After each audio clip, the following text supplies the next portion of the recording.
थोड़ी आवाज धीमी करो, आवाज धीमी।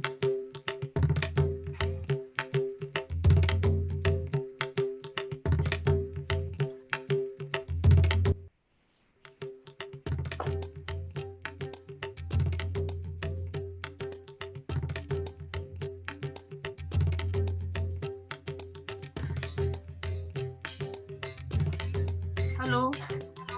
हाँ जी, हेलो, बोले। हाँ जी, सुचित्रा बोल रही हूँ सर। हाँ, आवाज आ रही है अब आपके पास?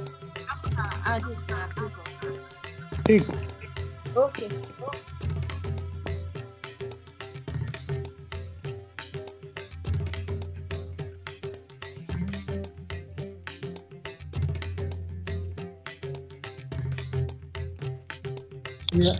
वॉइस धीमी करो।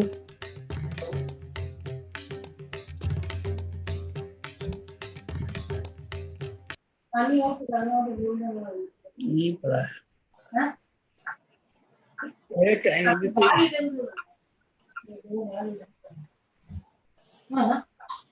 ये क्या हो गया? बस चलने से भी फोटो क्या है? हाँ, मैं देख के आवाज सही करता हूँ। अभी तो इससे जुड़े नहीं है ना आवाज।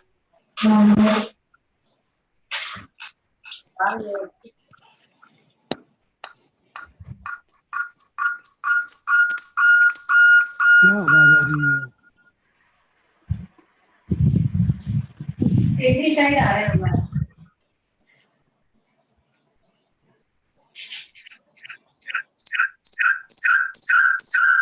चितवन जी आ गई हैं?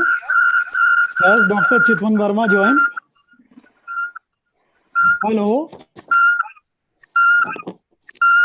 क्या हो रहा है? कुएं में से पानी निकालते हैं मुझसे। हाँ? प्लीज म्यूट कर लें, प्लीज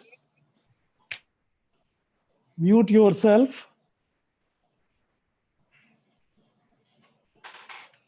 वन 181 हो गए।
Hello friends, I am just waiting for some guest speakers to join. Just give us 4 or 5 minutes and we will begin.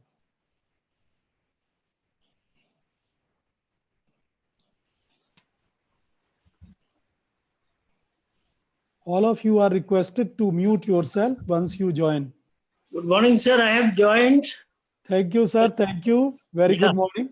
I am there. Okay, sir. Thank you. Sir, good Most morning. welcome. Suchitra here. I'm also there. Yeah. I'm joining. Okay. Thank Good you. morning. How are you, Very Dr. good morning. Avanti? I'm fine, thank you, sir. How about you? I'm fine. So nice to be with you again on this webinar. It's likewise, sir. Yeah, I'm it also is great. excited. All of you are requested to mute yourself once you join. Good morning, sir. I have Okay, sir.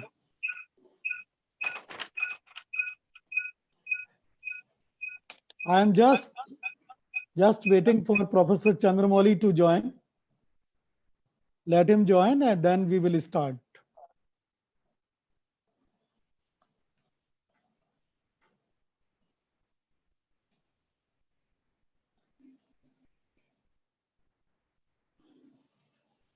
Excuse me, sir. Suchitra here. Yes. Sir, Mr. Bhupen Singh is asking whether you've given him permission to join the meeting. Yes, yes, he can. Yes. Okay. Thank you, sir. Okay.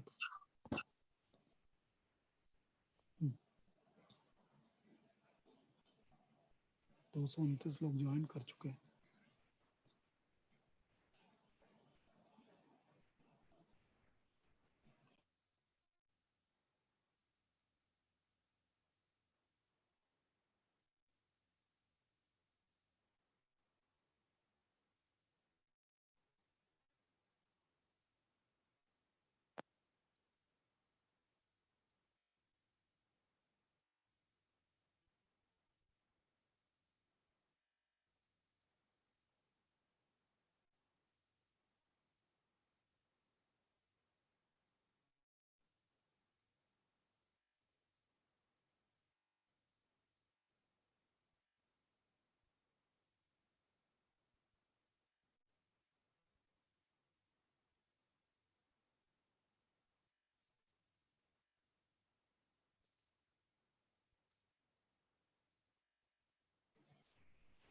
Siddharth ji, you are requested to mute yourself. Unmute yourself, please. Okay. Yes, sir. Namaskar. Okay. I am just waiting for Professor Chandramouli to join. शोर आ रहा है. शोर आ रहा है. There is much noise. All the participants are requested to mute themselves.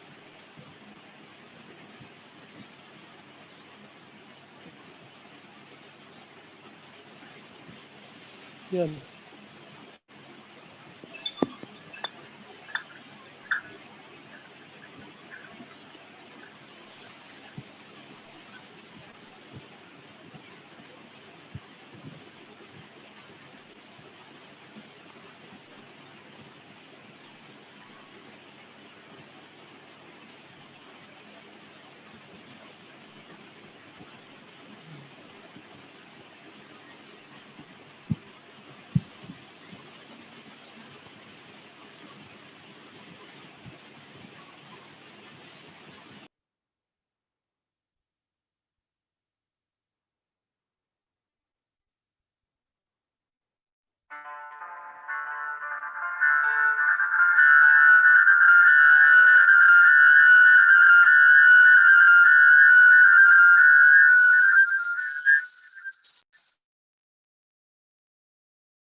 थोड़ा बंद करो. Except guest speakers, it is requested that all the participants should put themselves on mute mode. Otherwise, there will be disturbances. All are requested to put themselves on mute mode. Only the guest speakers will speak.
Hello.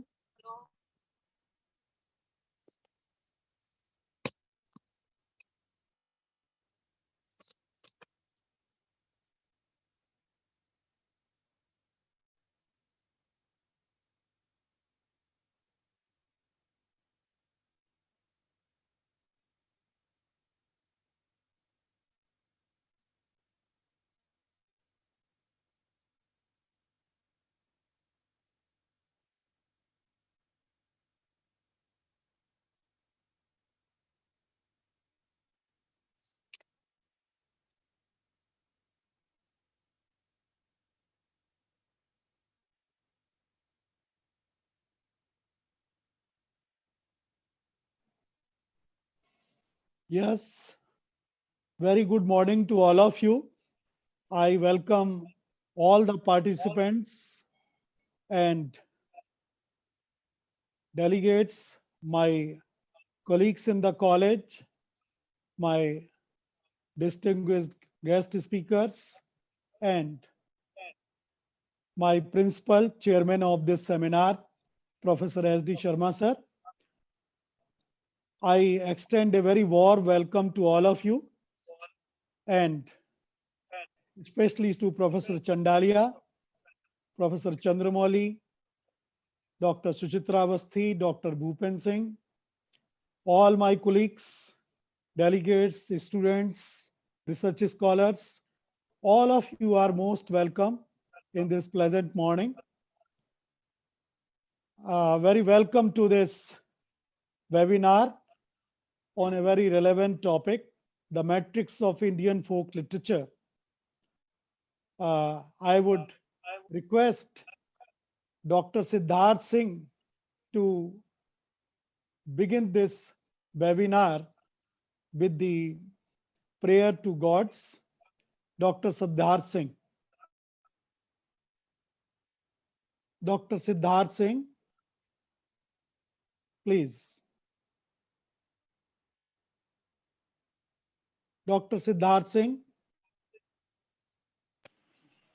Yes, sir. Actually, Yes. yeah. Yes, sir. Yes, sir. Thank you, sir. Uh, Om swasti nah Indro vruddhashravah swasti nah Pukha Vishwavedah swasti nastaksharyo arishthanemihi swasti no Brihaspatir dhatuh Om Shanti Shanti Shanti. Thank you, sir. You can begin now. yes. Thank you, Dr. Siddharth. Soliciting the prayers of all the gods for an interrupted internet and all the blessings from God. Yes, Siddharth ji. Now, we know that this topic, the metrics of Indian folk literature, is a very important one. And since Samveda, we have seen how folk literature has always ruled at the hearts of the people. We know that folk literature consists of myths, legends, lores, jokes, riddles, proverbs, etc. And it has been most interesting and popular form of literature. We can say that folk literature is the literature of the last man.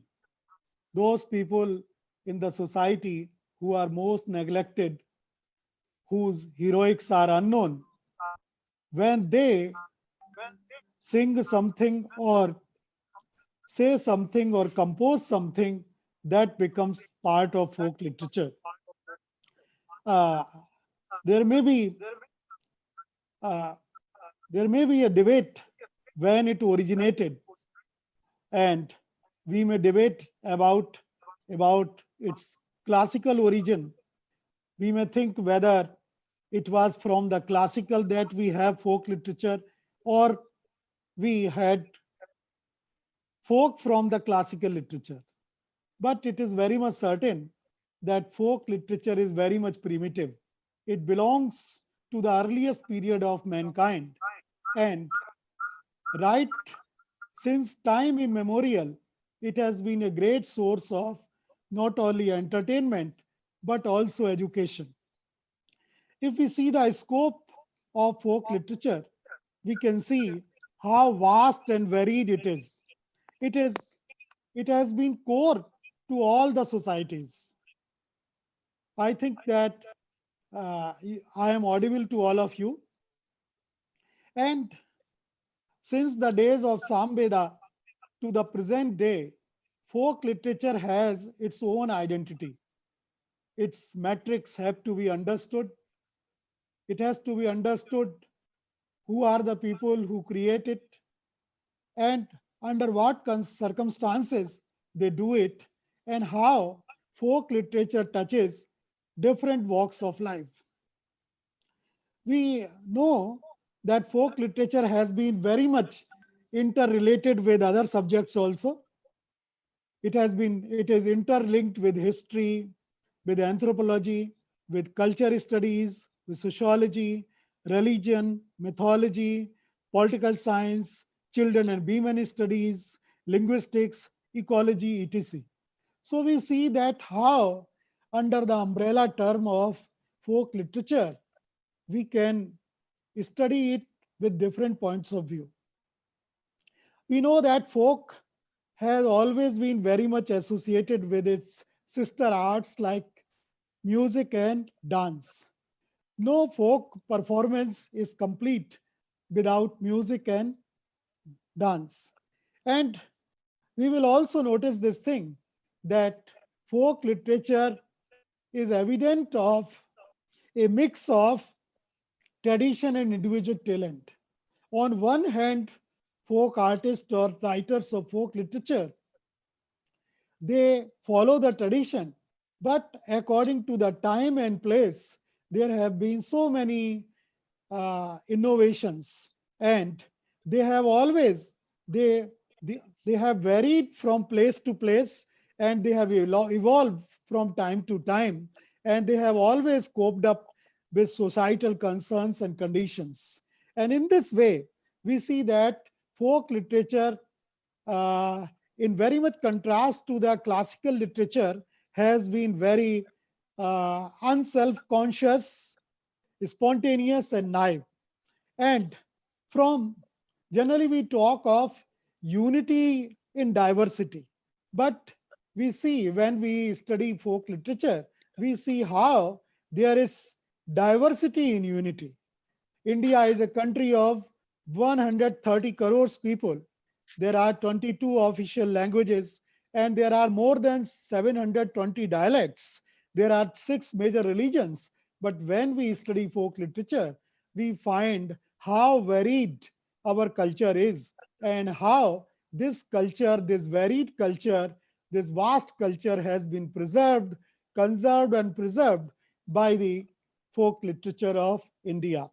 Likewise, other folk literatures of the world, Indian literature has its all colors. It has all rainbow colors. And when we see different folk forms, which are performing arts, and when they are performed in natural setting, we can appreciate them. If you go to Bengal, you will find Jatra there. If you go to North India, you will find Notanki, Ram Leela, Ras Leela, and they have evolved over the years. They have a certain traditions which have been preserved by amateurs, by those who are not very educated, who are not very sophisticated, who are not urban people, but they have continued a tradition, a legacy which will last many generations, and which has lasted generations after generations. If you go to Gujarat, we see Bhavai. When we go to Maharashtra, we have Tamasha. And in the south, in now Tamil Nadu, we can see Therukuttu. And in the same way in Karnataka, we can enjoy Yakshangana. And we can also see in Saraikela, Bihar, Chau mask dramas. So in this way, we see in every part of India, when we move further, we find there are different forms of folk literature. Why we are having this seminar? The reason is very evident. Actually, this field, domain of knowledge has been very neglected. In most of the syllabi in the universities and colleges, students hardly read about folk literature, and generally we read that literature which has been composed by very sophisticated people who write living in cities and talk about urban problems. But this kind of folk literature, the kind of folk literature is, it has not been patronized. You will find that when you see different forms of folk literature in different parts of India, you will find that there are certain groups or individuals who run them. They hardly get any support from those people. They are actually, this is the literature of the masses. Generally, in schools and colleges, we study the literature of the classes. It belongs to a particular class that is very educated, that is very sophisticated, so-called cultured people, civilized people. But when we see, but and you will notice this thing that folk literature has been put out of the curriculum in most of the syllabi, and its poetics is not discussed, and it is not formalized. If you do research on folk literature, you will find how varied it is, and every form of folk literature needs a particular kind of research. And so we have organized this seminar, and its universality and individual forms have to be researched. And I think that our very learned and distinguished guest speakers will throw light on it, and you will surely try to understand this gamut of Indian folk literature. And now I would like to invite Dr. Chitwan Verma, who is the co-convener of this webinar, to give a brief introduction of our guest speakers, Professor H.S. Chandalia, Professor T.S. Chandramouli, and Dr. Suchitra Avasthi, along with Dr. Singh. Now over to Dr. Chitwan Verma.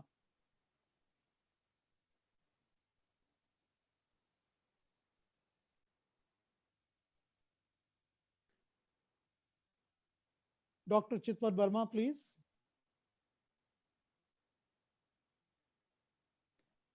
Dr. Chitwan Verma.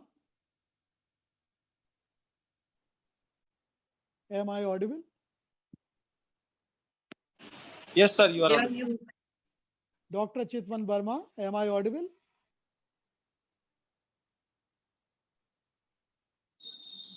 I think Shri is not.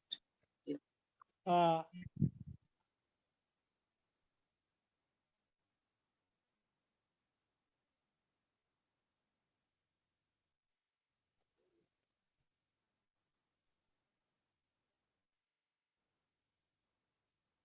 Dr. Siddharth Singh is the organizing secretary of this seminar. I request him to give a brief Thank you, bio sir. of all these guest speakers. Thank you, sir. Dr. Siddharth Singh. Thank you, sir. We have among us Dr. Hemen Singh Chandalia.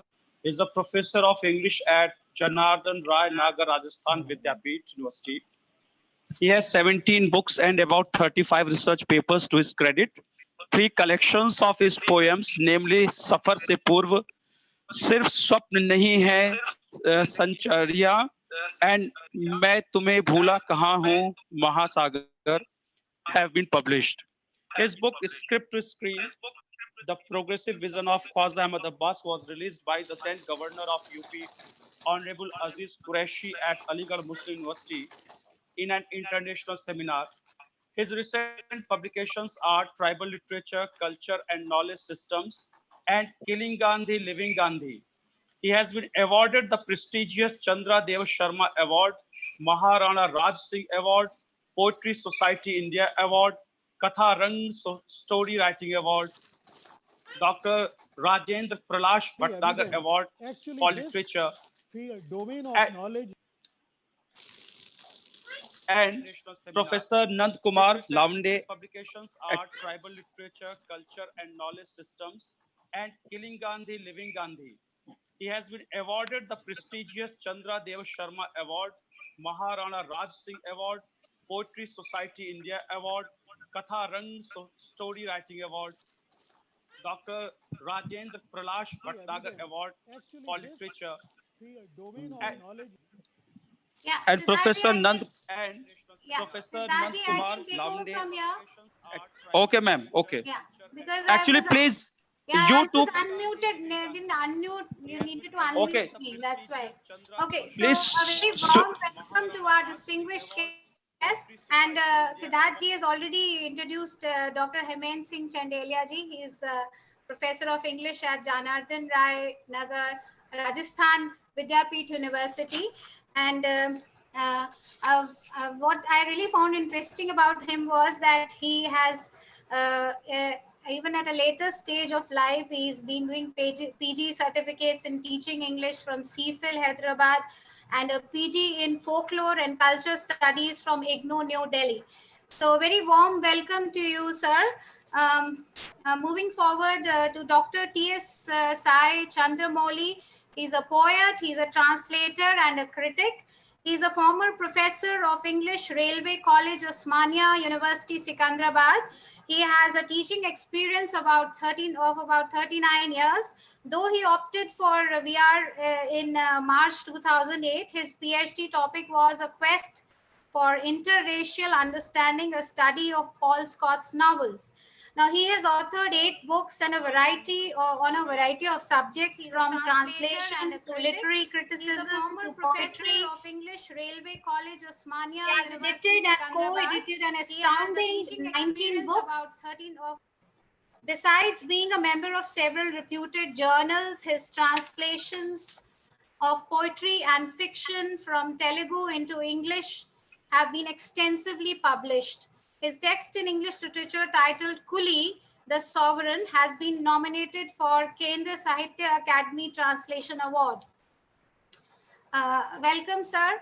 And moving to Dr. Suchitra Avasti, she is an assistant professor, Department of English and Foreign Languages. Foreign Languages in Uttarakhand Open University, Haldwani, Nainital. She has designed, developed course material for undergraduate and postgraduate programs, including considerable portion on the Indian literature, culture, and regional folk literature, including folk theatre in Uttarakhand. She has even launched a certificate level PG program in Japanese in distant mode. She has numerous research publications, articles published, contributions, and editing of books. Co-convening her paper is Dr. Bhupen Singh, Assistant Professor, Department of Journalism and Mass Communications, Uttarakhand Open University, who will co-present the paper with her. Thank you. Very warm welcome again to all the distinguished guests. Hajela ji, I take over, please.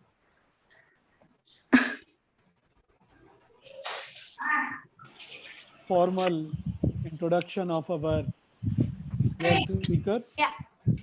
Now, I would request Professor S.S. Chandalia, sir. He has been not only a great scholar, but also a very genial soul.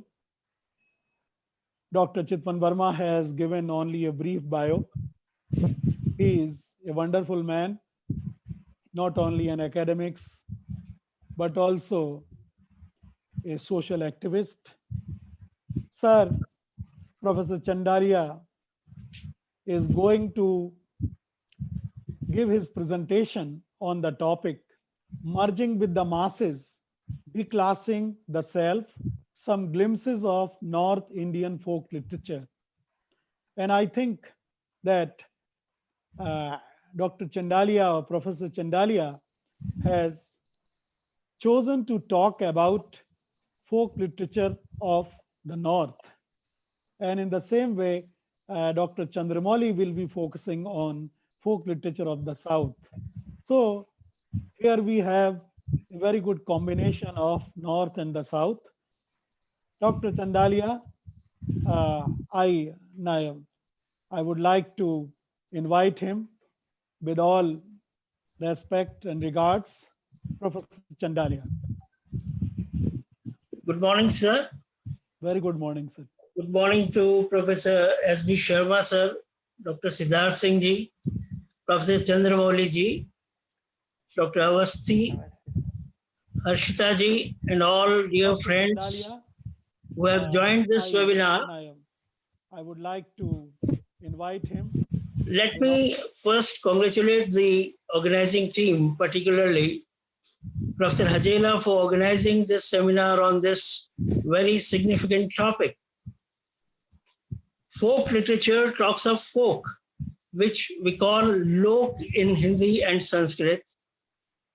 The lok, which is writing a new epic with the footprints on the national highways as they return to their homes from the urban centers. These are the people who constitute the real folk. I'm going to share some ideas on the topic merging with the masses, declassing the self, some glimpses of North Indian folk literature.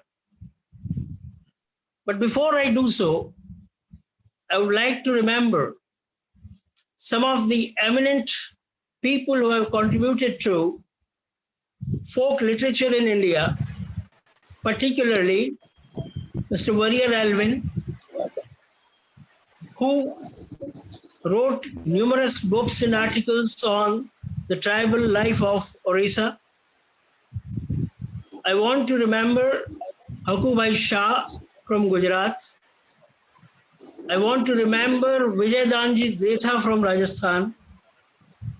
These people contributed immensely to the development of the discourses on folk literature in this country. Those people who are writing now, our contemporaries, I'm reminded of Professor T.S. Satyanath and also Dr. Nandini Sahu from IGNOU, who have been contributing significantly to the discipline of folk literature. Before I specifically talk about the folk literature of North India, I would admit that it is very difficult to explain everything that exists in this vast expanse of Indian subcontinent. I'm only trying to point out some of the theoretical issues along with certain examples about folk literature which concerns us now at this juncture of Indian history. Now, basic assumption is that in order to be trying to point out, involve some of the theoretical issues, one need to be, along with identifying oneself with the masses.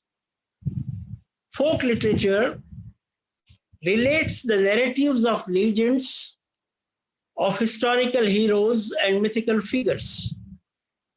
Those who have identified themselves with the masses, sacrificed their lives for them, helped them, they become heroes in folk literature. Among the composers, those who declassed themselves came out in public, merged with the masses, identified themselves with them, they became good composers and popular composers of folk literature. And finally, as a student of folk literature, I would like to confess that only those scholars who are able to declass themselves, go out in the field, live amongst the masses, learn from them, and mingle with them sufficiently would be able to cull out certain significant learnings and pearls of wisdom from whatever they have done. Now, as I proceed with my presentation, the first slide that you have on your screens has a picture of a group of singers from South Rajasthan. These are Jogi and Nath community people who sing a heroic folk ballad called Galaling, which is based on a hero called Gulal Singh. He was a warrior. In Bhili language, the word sing becomes hang, and therefore when we merge the two words Gulal and hang, it becomes Galalang. So this is a folk ballad which I recorded in a remote village in the district of Dungarpur in South Rajasthan. And the picture is that of the singers who belong to the Nath and Jogi community living there in the southern part of Rajasthan. As we move to the second slide, we can see that there are certain words which are about the use of the word folk in the West. I would not like to spend much time on this slide, where we have references to the German and the British scholars who in the 18th and 19th centuries used the word folk for the first time. Moving on to the next slide, I would like to mention, and since this is something which is very close to my heart, I would like to suggest and quote Y.M. Sokolov, the Russian folklorist, who says that folklore is an echo of the past, but at the same time, it is also the vigorous voice of the present. I'm sure that folklore is not just related to the ancient, medieval, or the historical times. It is a vibrant discipline which is growing every day, and it is being created, nurtured, and enjoyed by people in all times. Certainly, the theme changes, the content changes, the form also changes, but the creation of folk continues every day, and people enjoy that. In fact, it is a real reflection of the life of the masses. As we move on, we learn that folk literature in its spirit is essentially democratic. It is a voice of the people. To use the very popular saying about democracy, folk literature is the product of the people, for the people, and by the people. In this sense, it is an expression of multiple voices. It is not the creation of an individual, but a creation of community, and therefore it is a shared expression. It is an expression of collectivity. Hence, it is truly democratic in its spirit. It is a reflection of a composite culture, and it reflects the plurality that exists in Indian society with so many religions, castes, languages, sects, and faiths which exist in this country. In fact, as we examine and research folk literature, we find that there is so much of give and take between communities that it is very difficult to identify a literature with any one caste group or a religious group. Moving on to the next slide, I would like to say that the character of folk literature is basically grounded in orality. Whether we talk of literature of the folk in rural areas, or we talk of the literature of tribes living in remote forest places, or we talk of indigenous communities spread all over the world, we realize that orality plays a very important role in the development of folk literature. In fact, it is the literature which even today exists in the oral form and is passed on from one generation to the other through the word of mouth. I live in the southern part of Rajasthan, which is dominated by the tribal communities, particularly the Bhils and Meenas. And I know that most of their literature exists in the oral form, which is there in the form of songs and tales and proverbs and all, but very little has been done to record and write it down in the script. What I am interested more to suggest is that even in their own oral form, they have a great significance, because it is not just entertainment, as Dr. Hajela said in the beginning, but it is more for education that we see the content of oral literature in the tribal communities exist. I remind some songs where the agricultural practices have been woven in the songs of the tribes. So through those songs, they communicate various practices of agriculture that they take part in. And since folk literature is oral, there is a great necessity and possibility of improvisation. As Dr. Hajela said in the beginning, most of the oral literature is closely linked with performances. Dance and music are integral to oral literature, particularly in areas where the collectivity in the seasons of farming, in the seasons of reaping the harvest, we can see them singing such songs which help them get the entertainment as well as educate the younger generations about the practices of agriculture. So every time a new group of performers performs a text, it improvised, the text is improvised, new things are added, and certain new texts are created. The best example is the Ram Katha.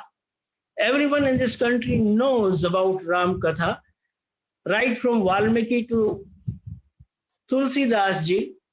It has changed in various forms, and one of the most important recorders of folk literature in this country, A.K. Ramanujan, in his very celebrated essay, 300 Ramayans, 5 examples and 3 thoughts on translation, has mentioned that there are more than 300 various texts of Ramayans.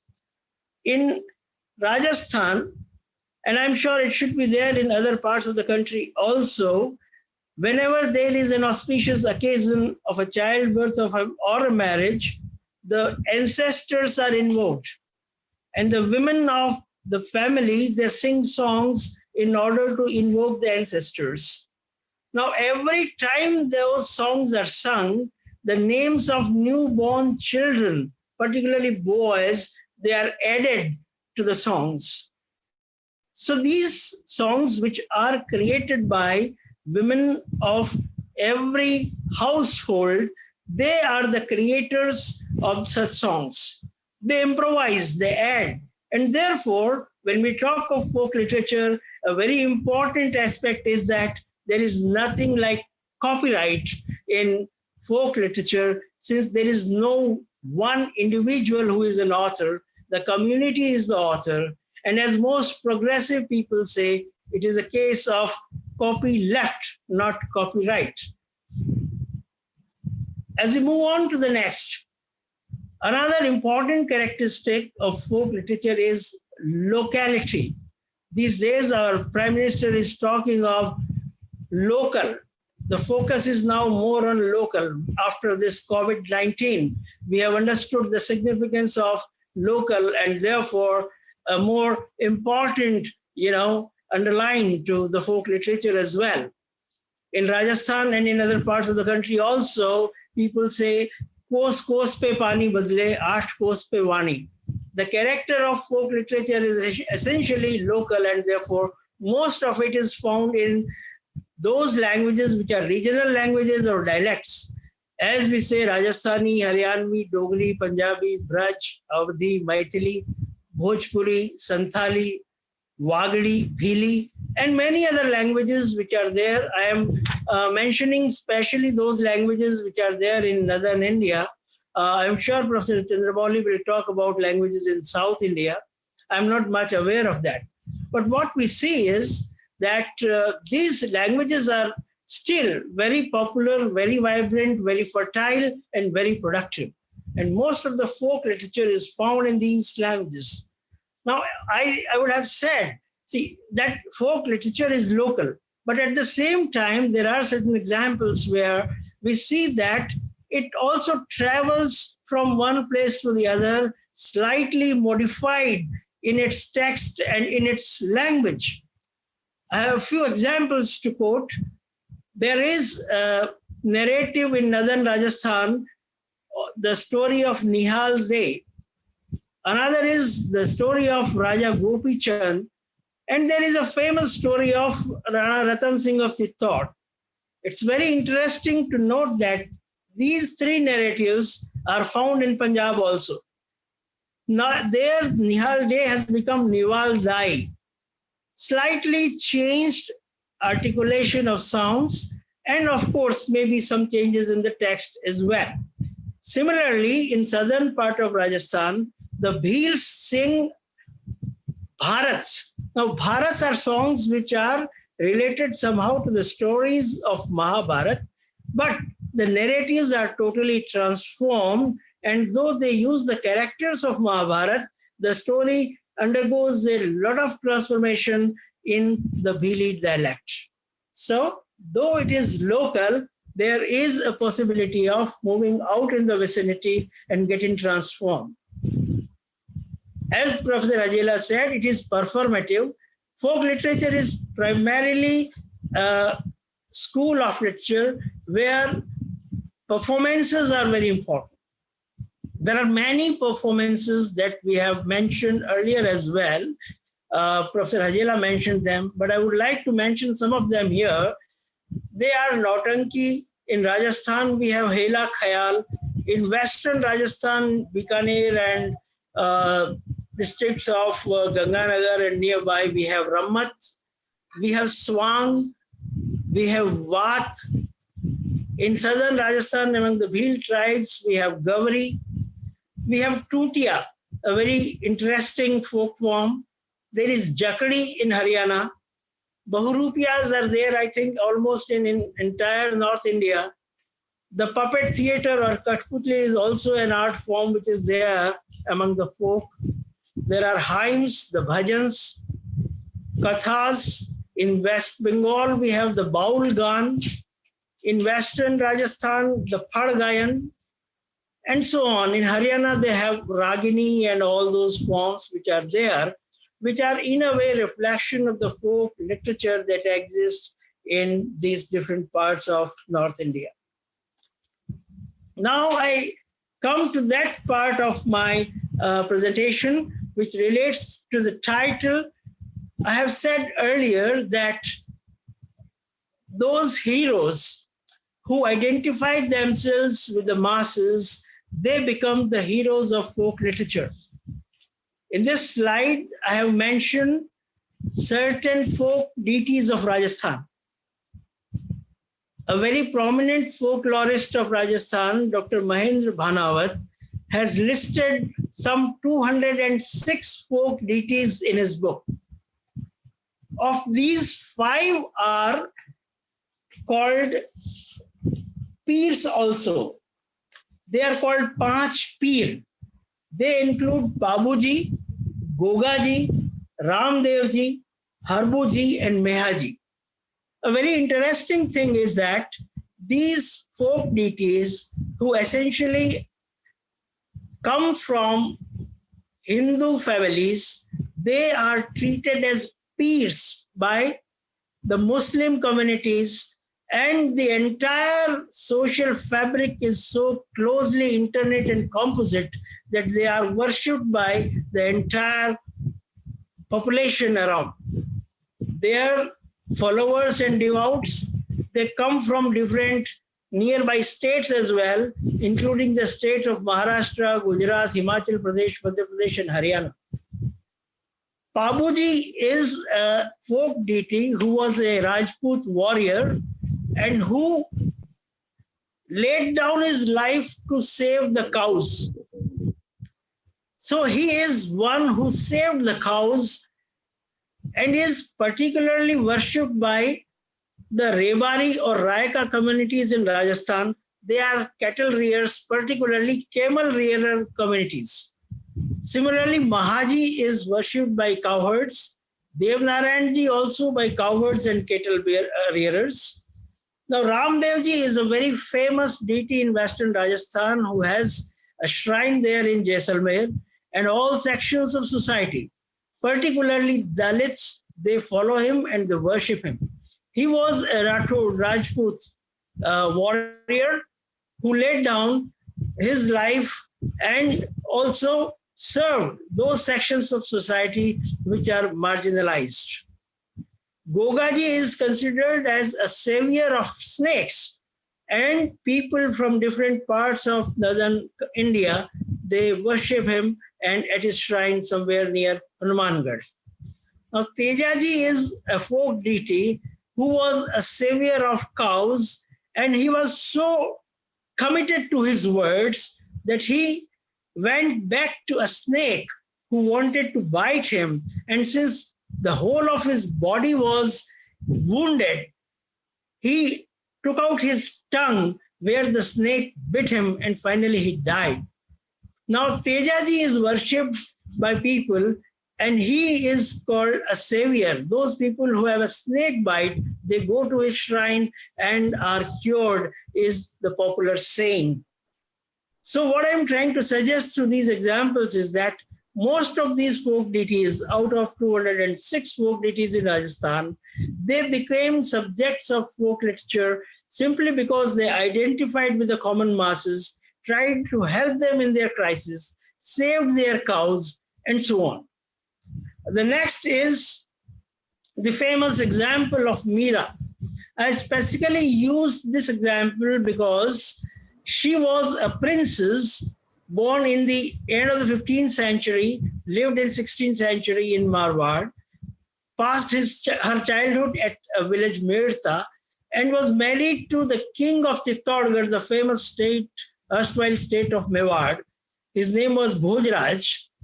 But what we see is she was a devout worshipper of Lord Krishna, and the family did not want her to spend too much of her time in temples and worshipping Lord Krishna. So she left her house, moved from place to place, sang hymns in the praise of Lord Krishna, and moved right up to the place in Gujarat called Dwarika, went to Vrindavan. So her songs, her narratives, her literature has spread not only in Rajasthan but in Gujarat, and we can see different versions of her hymns in Gujarati language, in Wagri language, in Rajasthani language.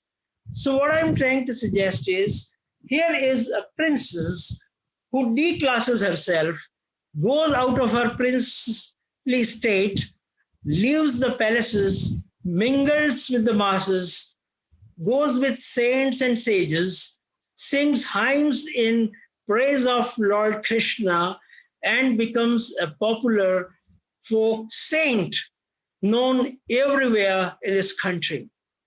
Followed by her is another very significant poet from Kashmir.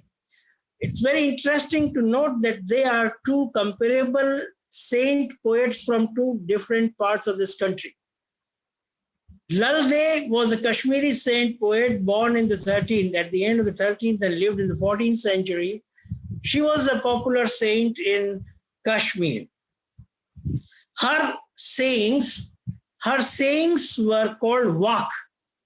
Now, very interestingly, Vak is very close to the word Vak in Hindi and Sanskrit, which means communication, Varta, Bachit, and a similar word, Vat, is used in Rajasthani.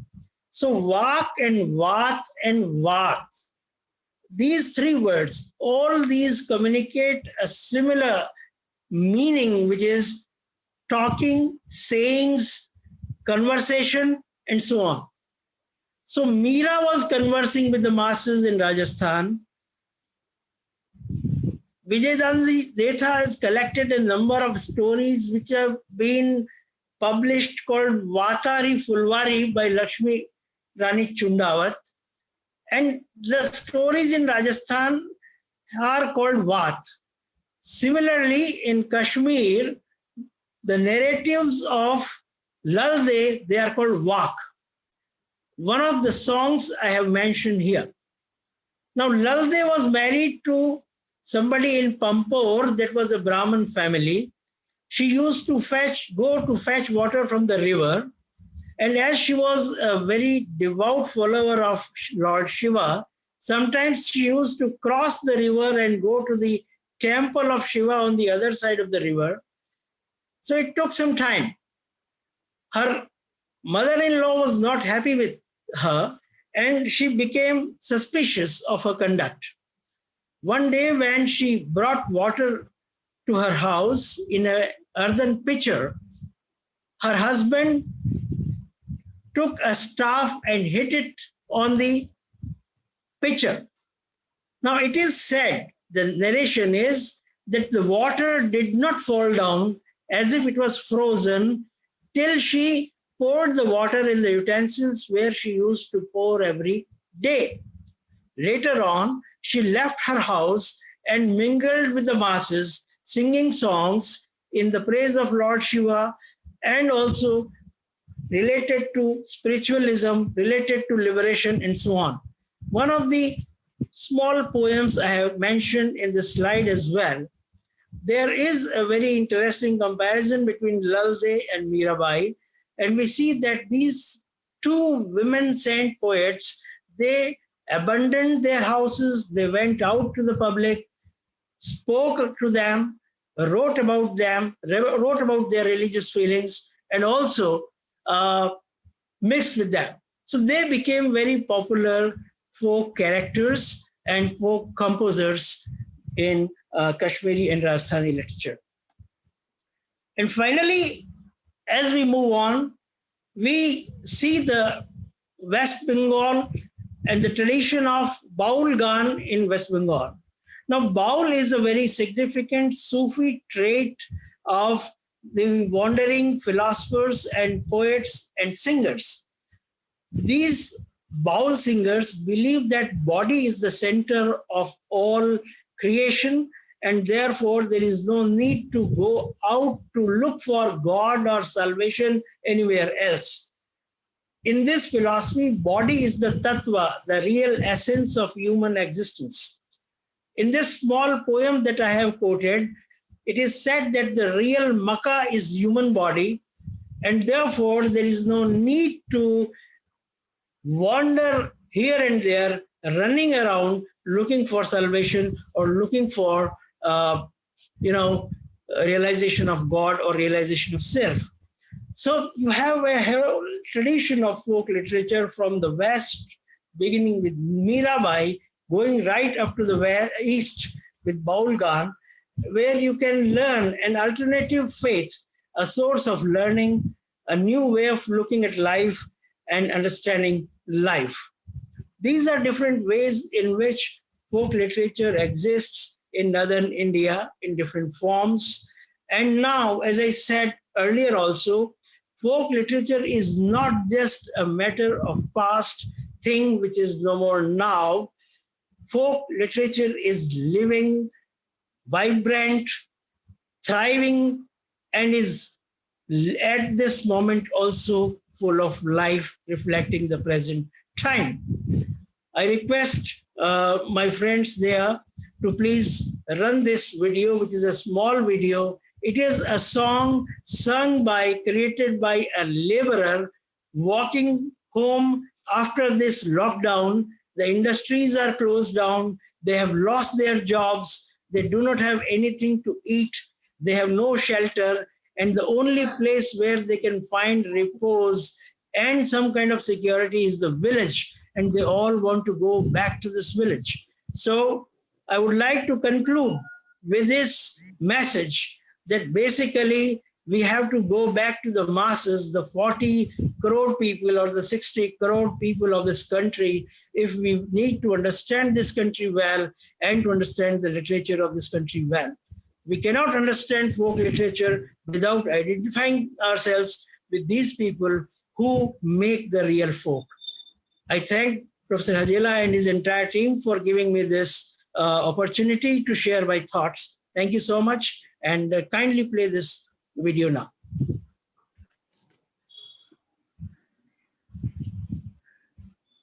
हम मजदूरों को गांव हमारे भेज दो सरकार, सूना पड़ा घर द्वार।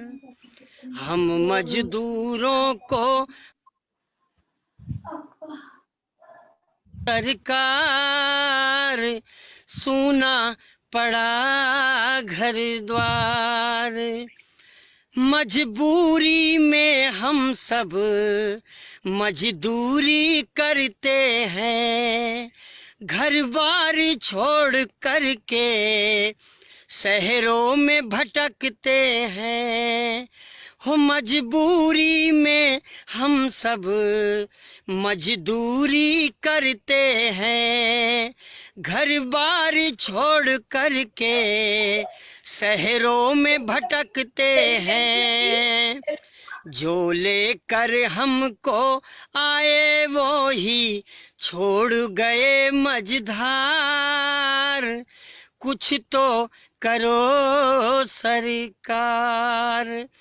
हम मजदूरों को गांव हमारे भेज दो सरकार, सूना पड़ा घर द्वार। हमको न पता था कि ये दिन भी आएंगे, कोरोना के कारण घरों में सब छिप जाएंगे।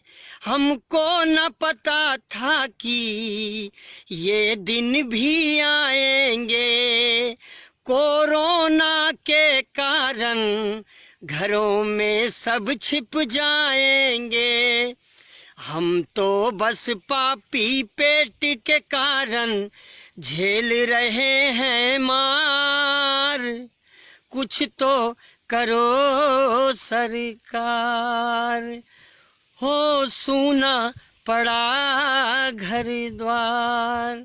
हम मजदूरों को गांव हमारे भेज दो सरकार, सूना पड़ा घर द्वार। हमारा सूना पड़ा घर द्वार।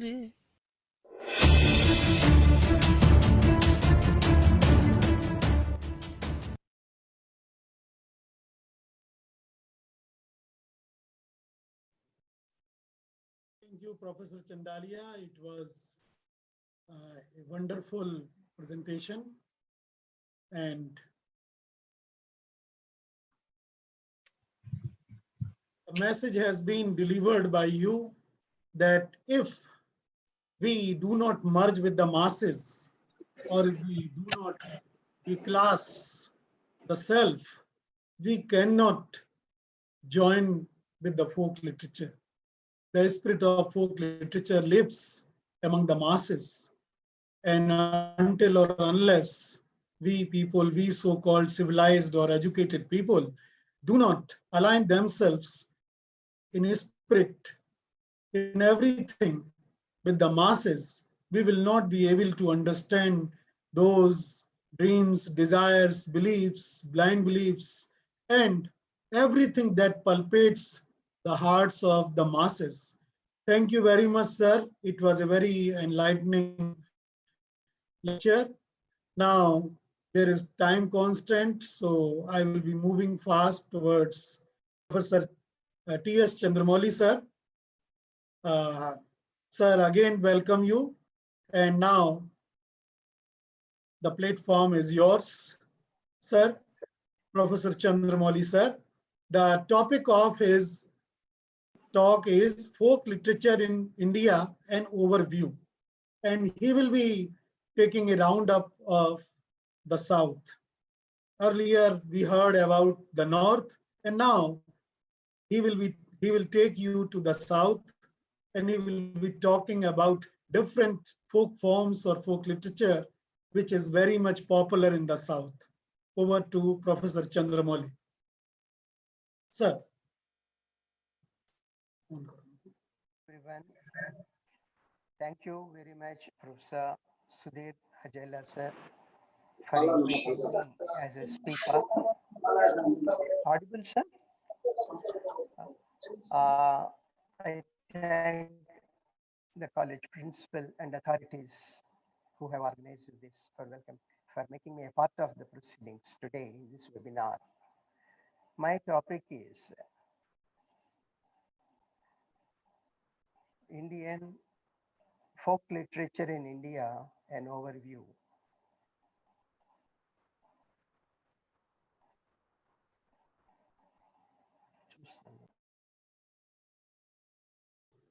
Sir, you can share your screen. And yeah, can you share it, sir? Can you? And all other are requested to mute themselves. Okay. No, what I'm trying to ask is, can you run the PT for me? PPT.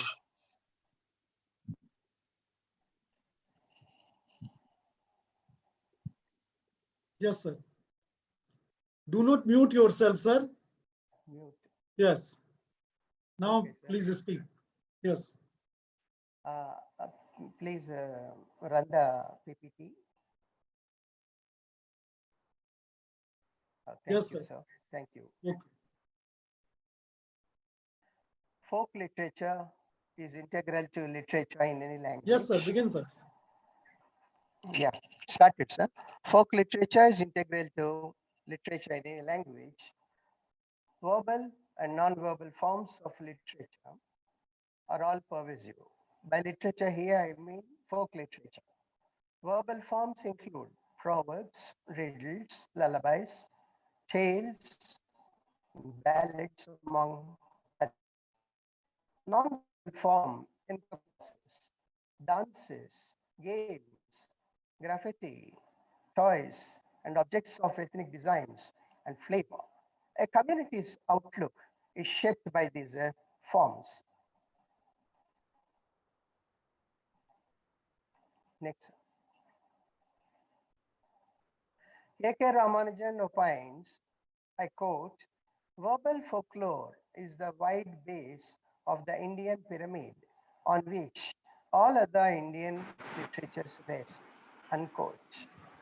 He goes on to state further that every cultural performance by itself is a text, and it also creates a text. Next,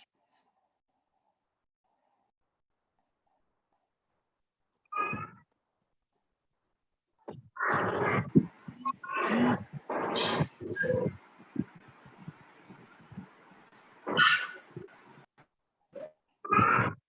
Next, please. Next slide, please. Next slide. Sir, Vyasa could you be a little louder? Yeah. Yes, sir. We all know that Mahabharata is a great epic, revered people all over the country and countries across the globe. We know that Vyasa dictated Mahabharata to Lord Ganesha as his scribe. In rural India or urban India, it's a common practice for children in the schools to learn multiplication tables, verses carrying morals and shlokas by reciting them in chorus. By rote, we say, but they memorize. And these are deeply embedded in their consciousness, subconsciousness. Oral transmission of knowledge is not confined to India alone. In rural India or urban India has its own share of oral or folk literature. Next, please. Next, sir. It is a common practice in the society to discriminate people on some pretext or the other. Now, when it comes to literature, the written form is accorded greater status than the oral presentation. That's how we come across highbrow or classical literature enjoying greater status than popular or folk literature. Orally transmitted texts are as old as language itself. For thousands of years, man has been communicating with his fellow beings orally, not with the stylus, pen, or a PC or a laptop or a mobile as it is today. Next, please. Ideas of proven lasting utility have immortalized certain poetic expressions in every language. Oral literature is the material recorded from oral traditions in every age and every language. Earlier in India, oral literature assumed greater significance by our written form. We must remember in the courts of kings and emperors, poets who could recite spontaneously were accorded greater respects and honored on several occasions.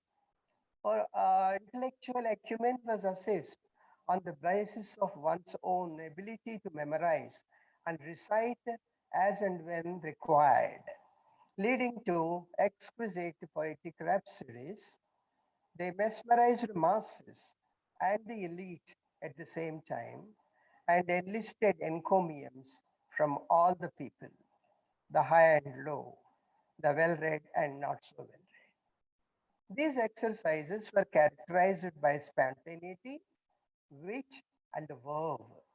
Such expressions are still remembered fondly, recited with regard, and debated animatedly, revealing one's own respect for the language and linguistic exercises of his communities. These are known as chatus. Next, please.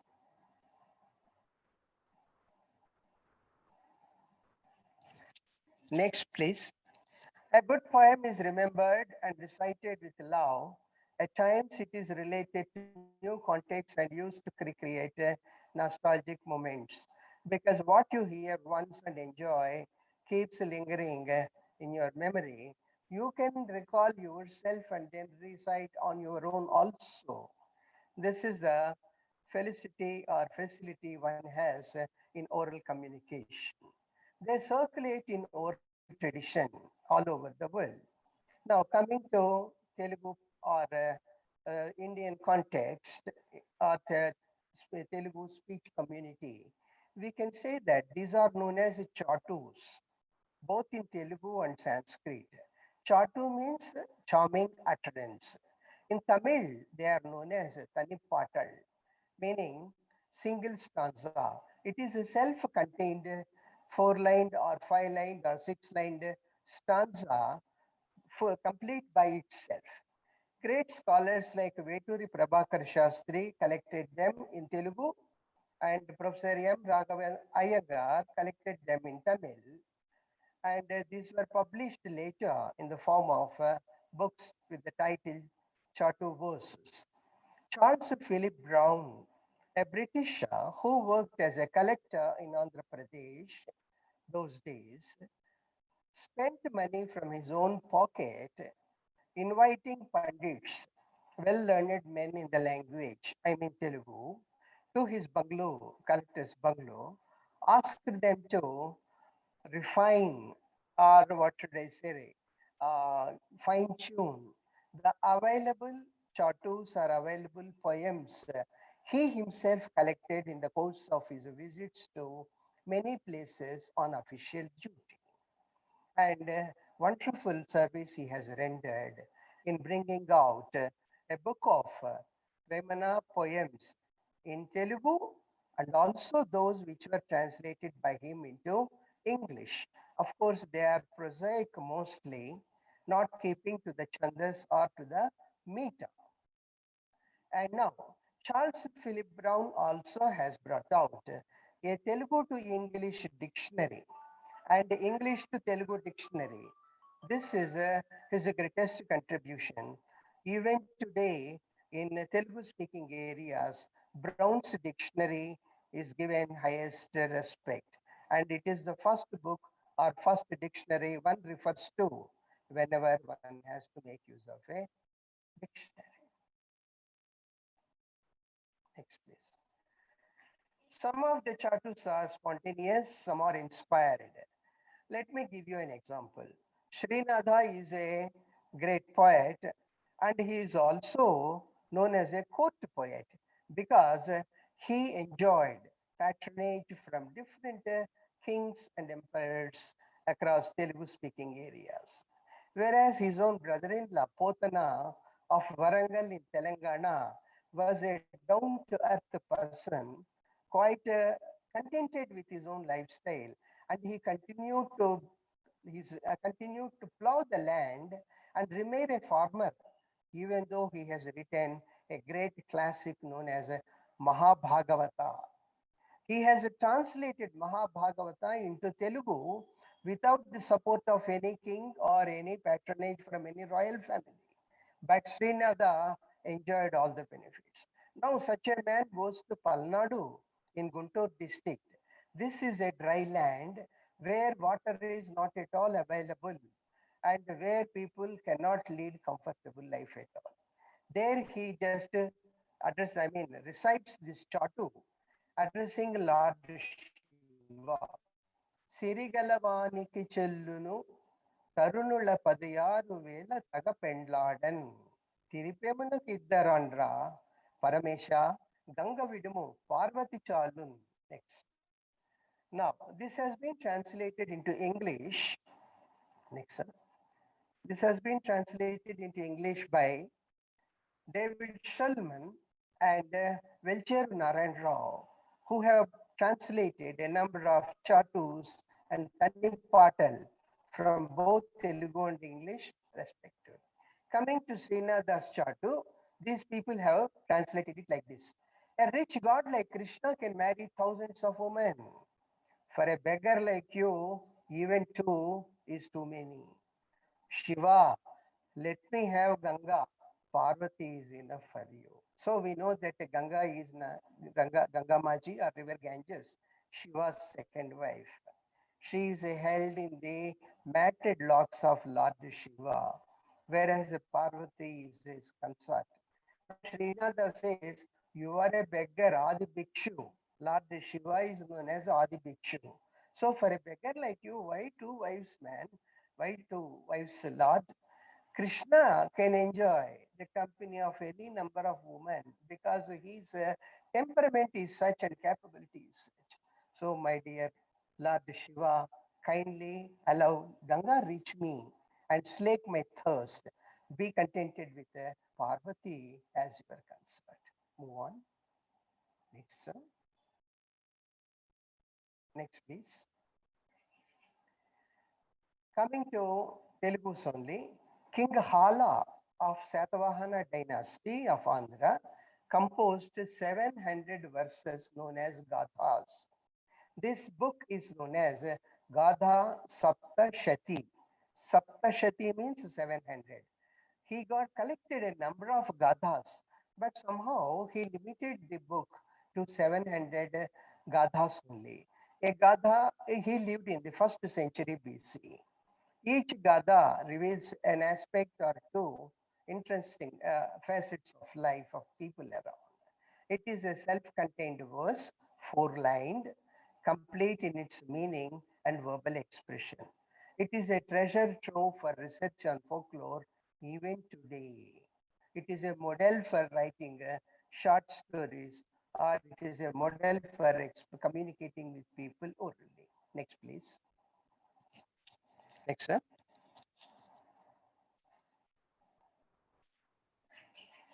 Myth is a significant aspect of folk literature.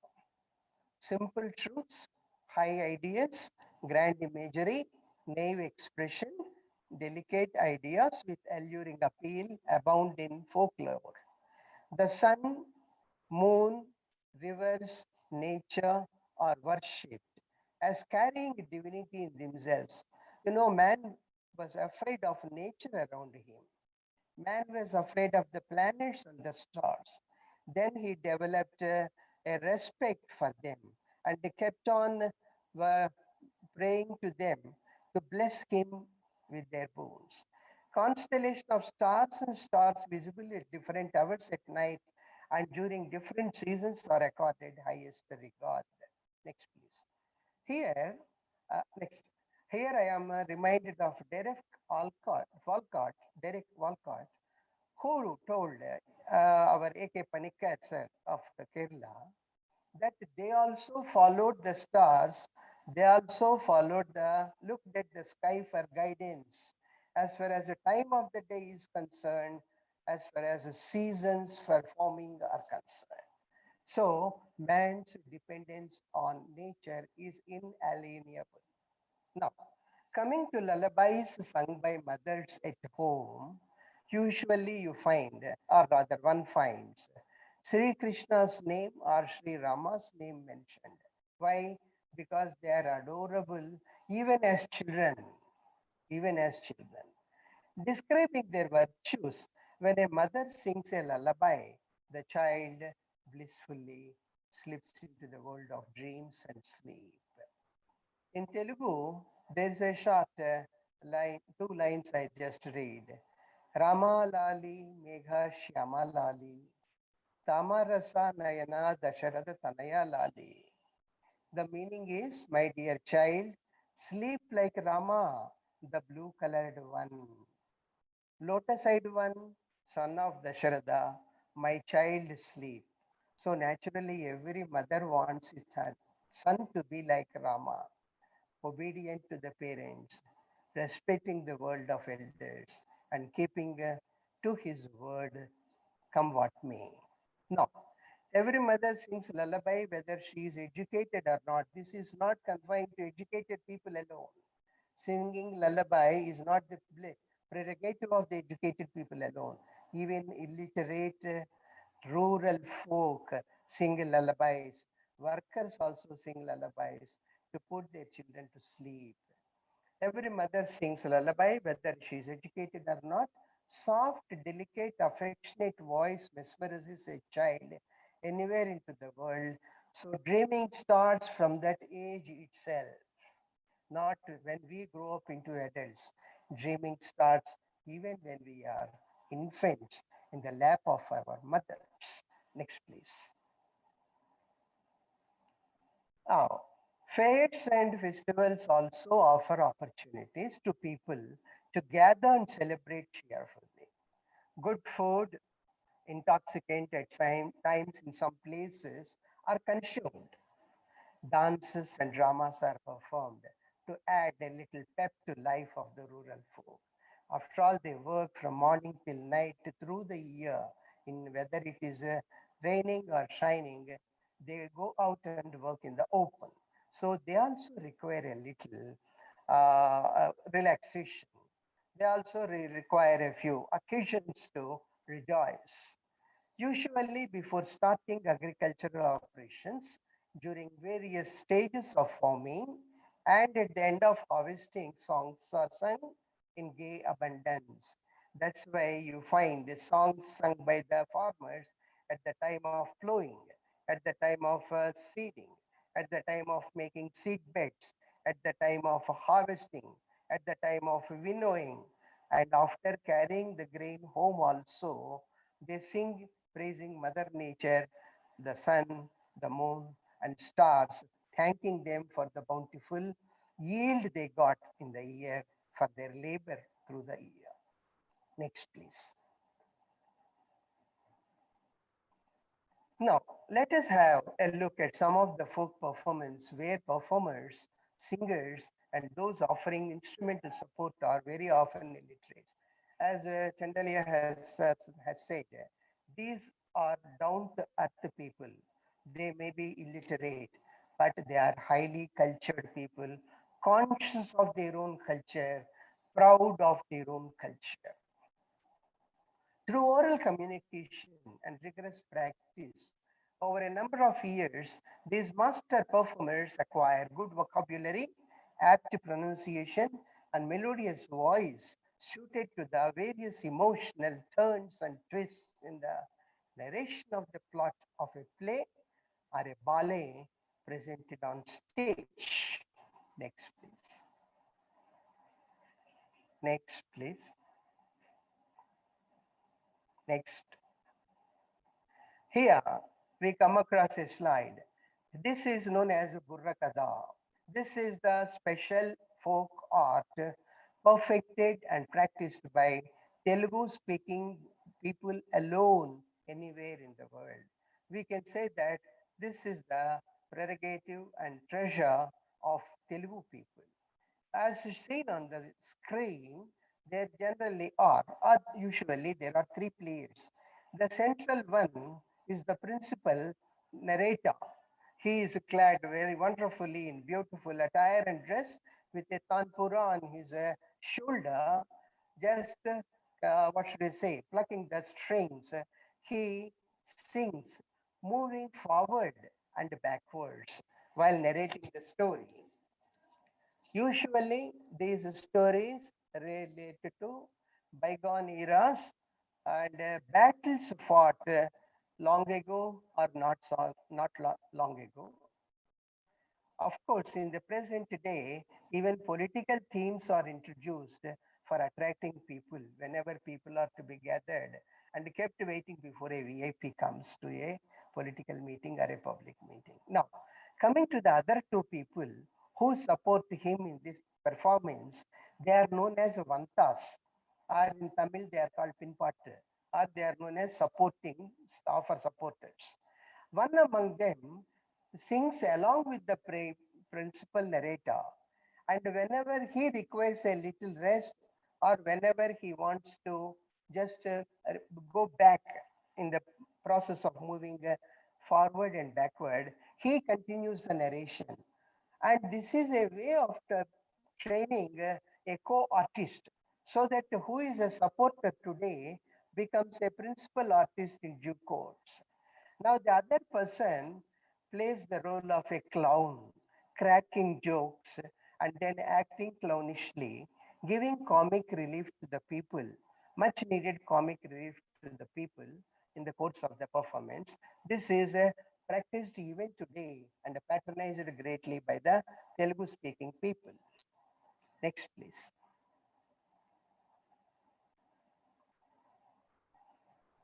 Next slide, sir. This is these people are known as Goravayalu. These people are known as Goravayalu. They are clad in a long tunic-like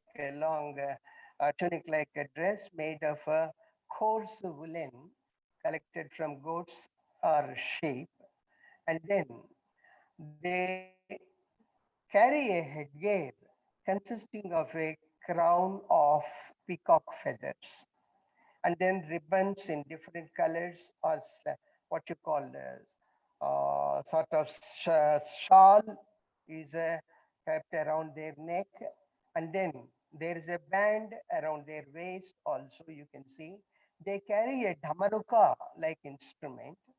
Just turning that and making music, they visit houses in groups or in one or two numbers to seek alms, and the people are astonished, amazed, pleased by their appearance, and feel that when they come, it is a good sign or auspicious moment for them, or auspicious moment has come in their life. So these are harbingers of good luck to the people, and these folk artists are they enjoy the patronage of people by way of cash or by way of grains or food grains given by the household people. Next, please.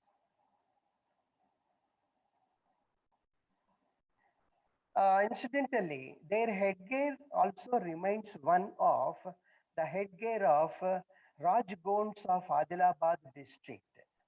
The Goravayalu carry I mean, they carry a crown of peacock feathercocks. In the same manner, the Rajgons of Adilabad also put on their head a crown of what to call peacock feathers. They go in circles and dance. That is known as Gusadi, confined to Adilabad district of Telangana only. Now on the screen we find Dhimsa dance performed by the tribal people in Araku Valley. Mostly these people are Sauras.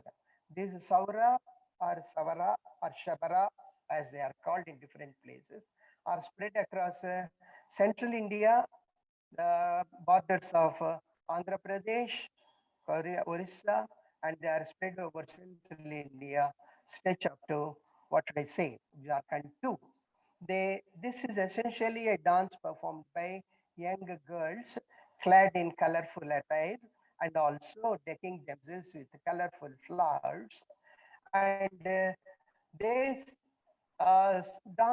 in unison, moving forward and backward, holding their waists one another.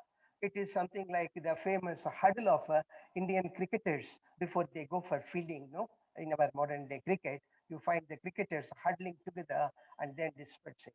This is something like that. They might have got this cue from. They might have got the cue from the Dimsa dance of the Arku Valley tribal people, quite possibly. And this more or less reminds one of Bihu dance of Assam, but the movements are totally different, though they cluster around one another and hold each other's waist, hold each other's hand and move in circles. Next, please. Next, sir.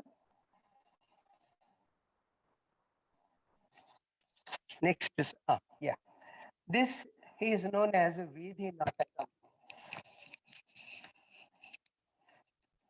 This is known as Vidhi Natakam or a street play. As you have seen there, very little stage properties are required.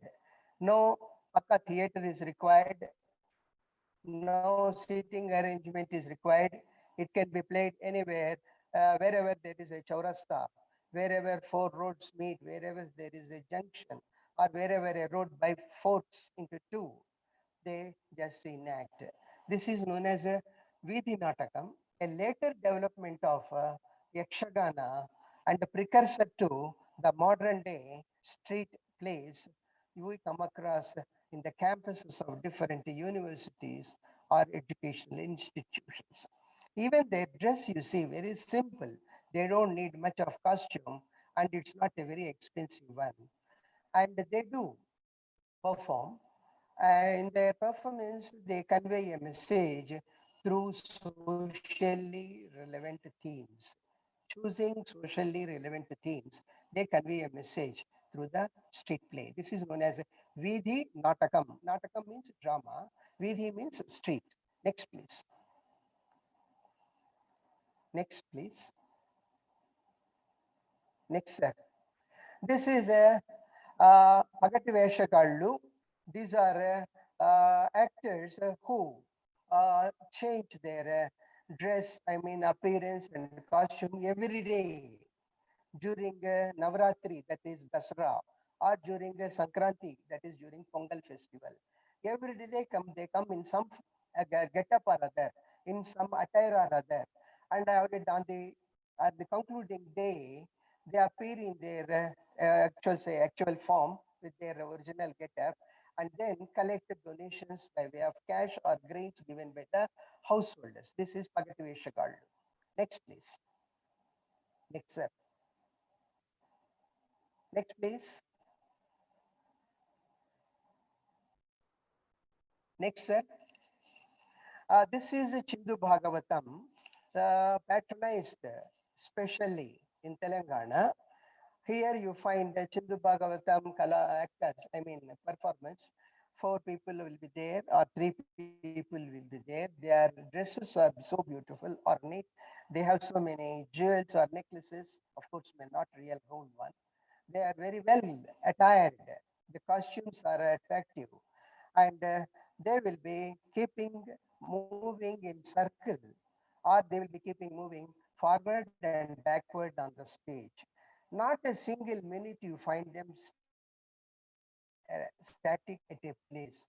Either if their limbs are not moving, if their hands are not moving, if they are not narrating any story, you find their feet touching the ground with the anklets around their ankles, making music. That's how they keep on the show lively all through the performance. Next, please. Next, next, next slide, please. Next slide. Yeah, this is Ogu Katha, special to Telangana only. Here you find that Ogu or a drum-like instrument. Here you find 4 people taking part in this. 2 principal narrators are there, and then 2 vantas are supporting people are there. They play dhol or drum. To the beat of the drum, they will be dancing, they will be moving and narrating tales from Puranas, tales from epics, or tales known to the people locally. Even local heroes' lives have become themes for their performances. It is a very, very popular one and a vanishing tribe also. That narrators are vanishing very fast. Since it is communicated orally, there is no written form for this. One has to become a partner, a silent partner, or a supporter initially, then a co-partner or a co-narrator, and then become a principal narrator. So it is a vanishing art which the government is trying to perpetuate, which the government is trying to patronize by extending financial support to the artists, by exhorting them to train more young people and bring them into its fold so that the art can live for a few more years, a few more centuries. Next, please. Next. Next. This is Veeranatyam, where you find the very action, the way the very postures shows. They are worshippers of Lord Veerabhadra. They are worshippers of Lord Shiva. They are coming there to show their anger. They are coming there to express the spirit of Veerabhadra soon after the death of Sati in Daksha Yajna. In Daksha Yajna, when Lord Shiva was humiliated by his father-in-law Daksha, Sati Devi immolates herself and she dies. Then, taking a lock of his matted locks, Lord Shiva strikes the earth, and then Veerabhadra comes. The Lord Shiva asks Veerabhadra to go destroy Daksha and his army and all his people. So the spirit is brought alive onto the stage by these people, holding the burning, what should I say, torches. And then their dance arouses the emotion of the people accordingly. Next, please. Next, please. Next, sir. This is Yakshagana. You find they are very excellently dressed. Yakshagana is spread across Telugu speaking areas. Kannada, Udupi is also said to be the birthplace of Yakshagana. Even in Kerala, you find people performing Yakshagana. In Tamil also, it is being played, but with a different name in a modified manner also. But this sort of dress, this sort of costumes, this sort of what should I say, gorgeous, pompous appearance on the stage itself is a wonderful thing that sustains the interest of audience for long. Next slide, please. Next slide, sir. Next slide. Yeah, these are again Yakshagana players only. See how they, while they speak on the stage also, there in the earlier days, there were no mics. So they had to speak loudly and their voice was reaching. The people is sitting in the last row also. And on the face, they have to show all the expressions. So you may call it overaction, no underplay or no artistic way of conveying anything through subtle facial expressions because there is no camera. Whatever they show on their face on the stage has to be seen by the people. So you find them talking loudly and then at times ferociously or melodiously, depending upon the situation in the narration. And their dress itself, their voice itself, and the narration itself captivates the audience, and they are kept spellbound till the end of the performance. Next, sir. Next, sir. Next, please. Now coming to Telugu story, here there are only, this is a small story, you see. This is how the folk tales are conveyed, are communicated. It's a very short story. Two people are there, the boy and a thief. A boy is sitting on the brink of a wall, crying bitterly. A thief comes there and asks, "Why are you crying?" And the boy says, "My necklace of pearls has fallen into the well. If I go home without the necklace of pearls, my parents will thrash me. So I am scared of beating. I am scared of receiving punishment. That's why I'm crying." Then the thief thinks, "Oh, this is the proper way. This is the proper time to cheat the fellow and pocket it in my pocket and then go away." So he says, "My dear boy, don't be worried. I'll get into the well. I'll collect it and give it to you.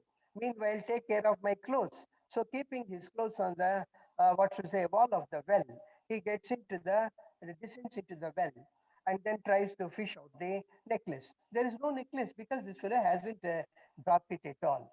And when he comes up, the boy was running away with his clothes far and far away. Then he said, "Oh God, this fellow has cheated me. Not only that, he has carried my clothes, which wherein I has hidden the money, I have stolen elsewhere before coming to this well." So the moral of the story is, however clever a person thinks himself he is, he may be outwitted by others, even youngsters. In Telugu, there is one saying or a proverb, "Tadini tannevadini tala tannevadu untadu." That means one who is capable of striking the head of a palm tree or putting his leg on the head of a palm tree also receives the sort of beating, also receives punishment from somebody else. So no one is superior, no one can cheat anybody else. Next, sir. Now, similar stories are there in Tamil. Next, sir. Then we have in Kerala also, in Malayalam also, we have the story of Lord Arayappa and Lord, King Palashiraja. And then coming to Karnataka, we come across vachanas, which are the verse forms sung by the Saivites. They are all followers of Saivism. They are all followers of Basaveshwara. And these vachanas are translated into English by A.K. Ramanujan and others. Thank you very much for your kind attention.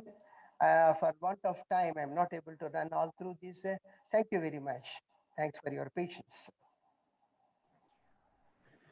Thank you, sir. You have Sudhir. given a very exhaustive overview of folk literature of the South, covering not only Telangana, Andhra Pradesh, Karnataka, but also Kerala, Tamil Nadu. Sir, it has been a wonderful presentation. And actually, we have time constraints and there are connectivity problems also. That's why we have to move faster. Thank you very much, sir. Thank you. It has been very enriching experience. Now I invite Dr. Suchitra Avasthi. She is from Nainital, Uttarakhand, and she has been born and brought up there. So she is very much close to the Kumayuni region, and she is going to talk about human and nature relationship in folk media and literature, a feminist perspective of Kumayuni folk songs. So now again, I'm taking you from, I took you from north to south and down, then again you are coming from south to the Deva Bhumi and its wonderful folk literature. Now over to Dr. Suchitra Avasthi. Dr. Suchitra Avasthi, please. Thank you very much, sir. Good morning to Share.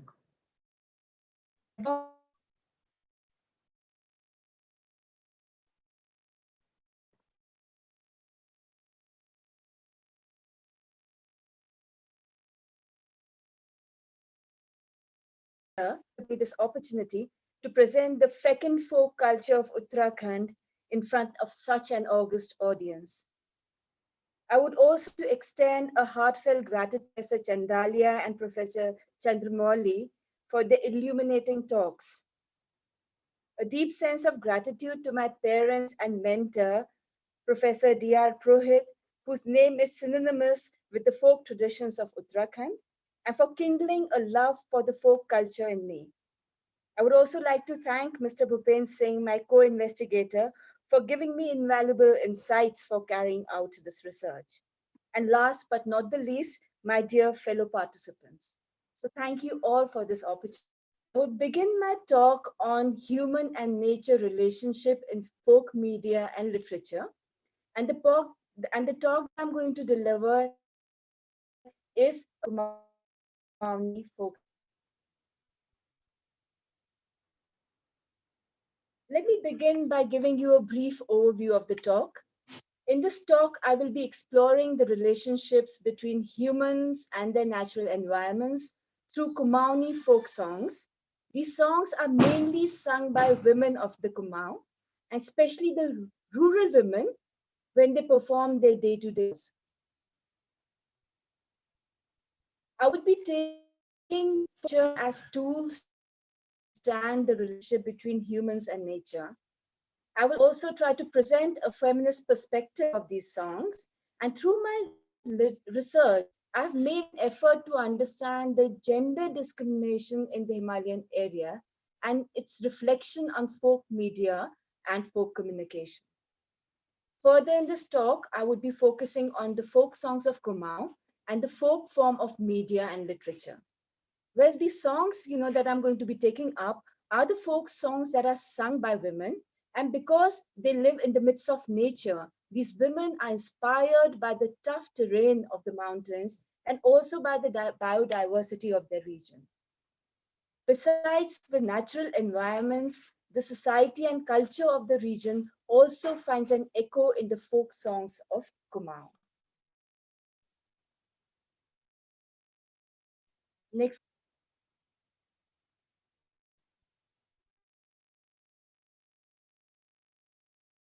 Could you please, show some of this? These are the glimpses of the tough works performed by women folk of rural. Now, in this image, you can see how these women are performing their tasks. Even in today's era of modernization, folk of Uttarakhand lead a life which is full of hardships. They take care of the household chores, and besides that, they collect fodder for cattle, collect wood for fuel, walk for miles to fetch water because water is scarce in the region. In these images, you can see, a woman who's husking grain. You can also see women who are carrying huge piles of wood. You can also see women who are carrying huge pails of water. So these women have to really perform back-breaking works. And at the end of the day, they are left tired. So there's how do they get inspiration? They try and get inspiration from the natural environments around them. These women are so important because they function as the backbone of their families, and they're also the bedrock of the entire social. Well, we all know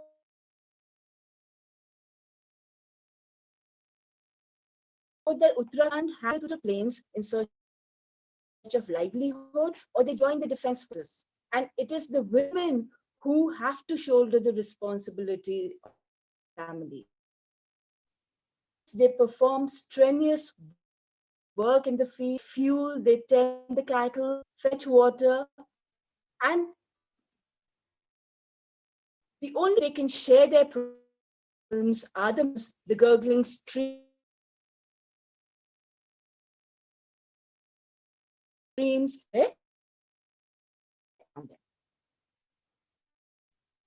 Other thing, if we go back to the previous slide, you can see these women, although they look very frail, they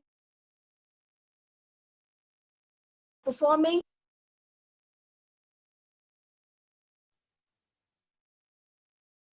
I think it would be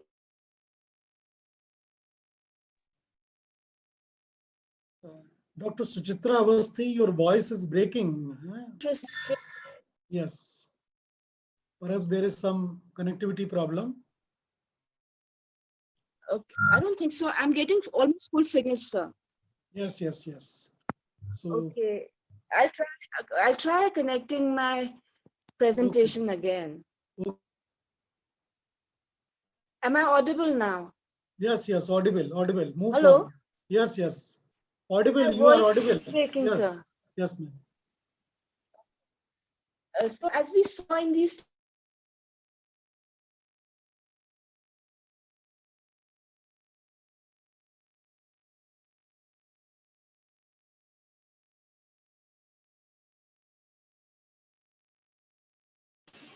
Again, there is a voice problem.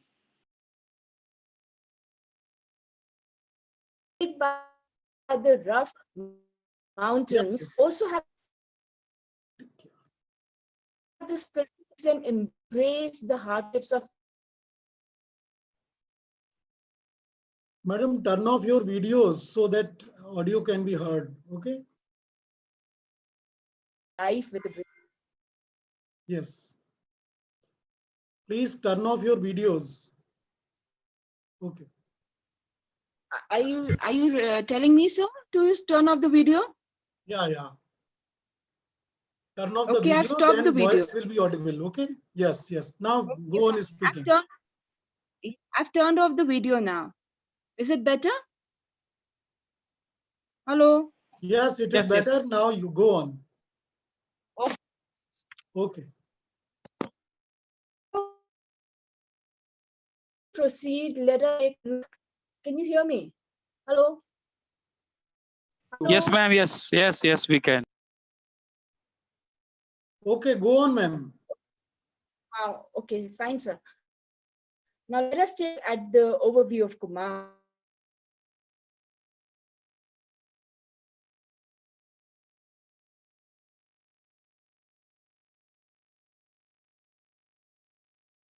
Uttarakhand. The state of Uttarakhand was formed as 29th state of India on the 9th of November 2000. The Kumaon region includes the districts of Mora, Tibet on the north, Nepal on the east, the state of on the south, and Garhwal on the west.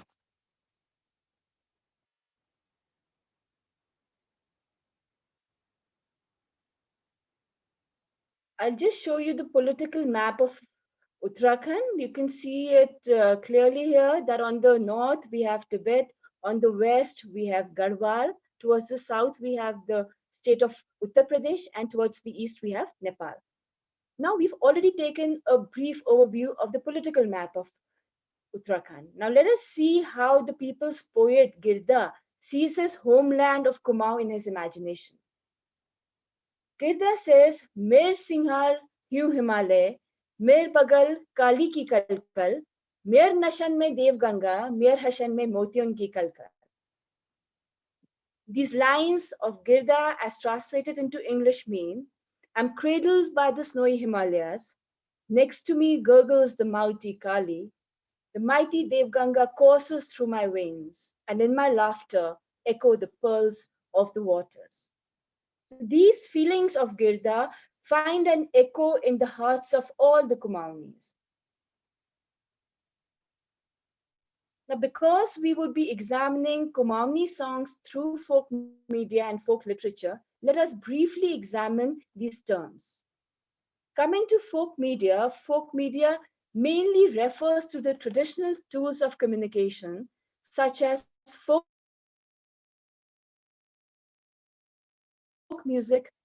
Folk literature is also a tool of folk communication. It includes all the myths, legends, epics, fables, and folk tales passed down by word of mouth through generations. Most of the times, authors of these traditional literature are usually unknown and unidentifiable. So basically, these folk songs have been passed through the word of mouth, and women have major role in The folk media and folk literature are two different terms, but most of the times they overlap each other, as folk literature is also a subset of folk media. The Encyclopedia Britannica defines folk literature as follows, and I would quote: folk literature, also called folklore or oral tradition, is the lore, that is, traditional knowledge and beliefs of cultures having no written language. It is transmitted by word of mouth and consists, as does written literature, of both prose and verse narratives, poems and songs, myths, dramas, ritual, proverbs, riddle, and the like. Nearly all peoples, now and of the past, have produced it. Now, this is the definition given by the Encyclopedia Britannica. In many respects, we can say that the folk media are also the forerunners of mass media. Like mass media, they are used primarily for entertainment, but may also promote education, social values, cultural practices. Each culture has its own folk form, such as song, dance, puppetry, festivals, plays, storytelling, debates, proverbs, parodies, and so on and so forth. We all know that the human civilization has been witnessing folk media and literature for centuries. Though these forms of communication are not documented properly, but they are passed from one generation to the other by word of mouth and are mainly anonymous. And as Alia had right, vibrant, and it continues to thrive in the present too. Now let us examine these folk songs from a feminist perspective. The women of Uttarakhand share their feelings with their natural environs, such as the trees, birds, and the rivers.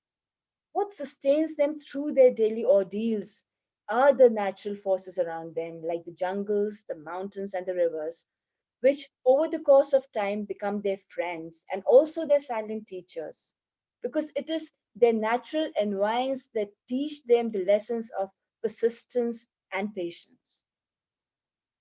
We all are aware that the social environment around the women, especially the marginalized women, is hostile towards them, and thus they seek refuge in something larger than themselves in order to sustain themselves. In the case of these mountainous women, it is nature that sustains them. And it is pretty much like the romantic poets. Wordsworth, for instance, was also very well connected to nature. He also sought refuge and inspiration from nature. So same is the case with the women here. You know, they whatever they think, whatever whatever nerves them is nature, and that's why nature has a very special place in their hearts as well as in their folk songs. These folk songs of Kumau give voice to women's pain, as they also raise voice against old patriarchal oppression. Now, I would be playing a clip from a song. It's a Kumaoni song sung by late Naima Khan Upreti. Mrs. Upreti was the wife of the legendary thespian of Uttarakhand, Mr. Mohan Upreti. I hope you enjoyed this song. And after I've played this song, I would just be telling the meaning of this song. The song is in Kumaoni. Can you hear the song?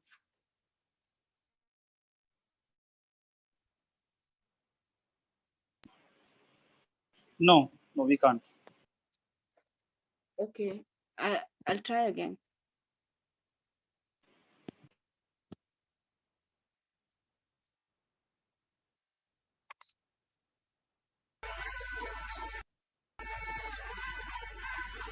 Yes, Yeah, is it audible now? yes, yes. Okay.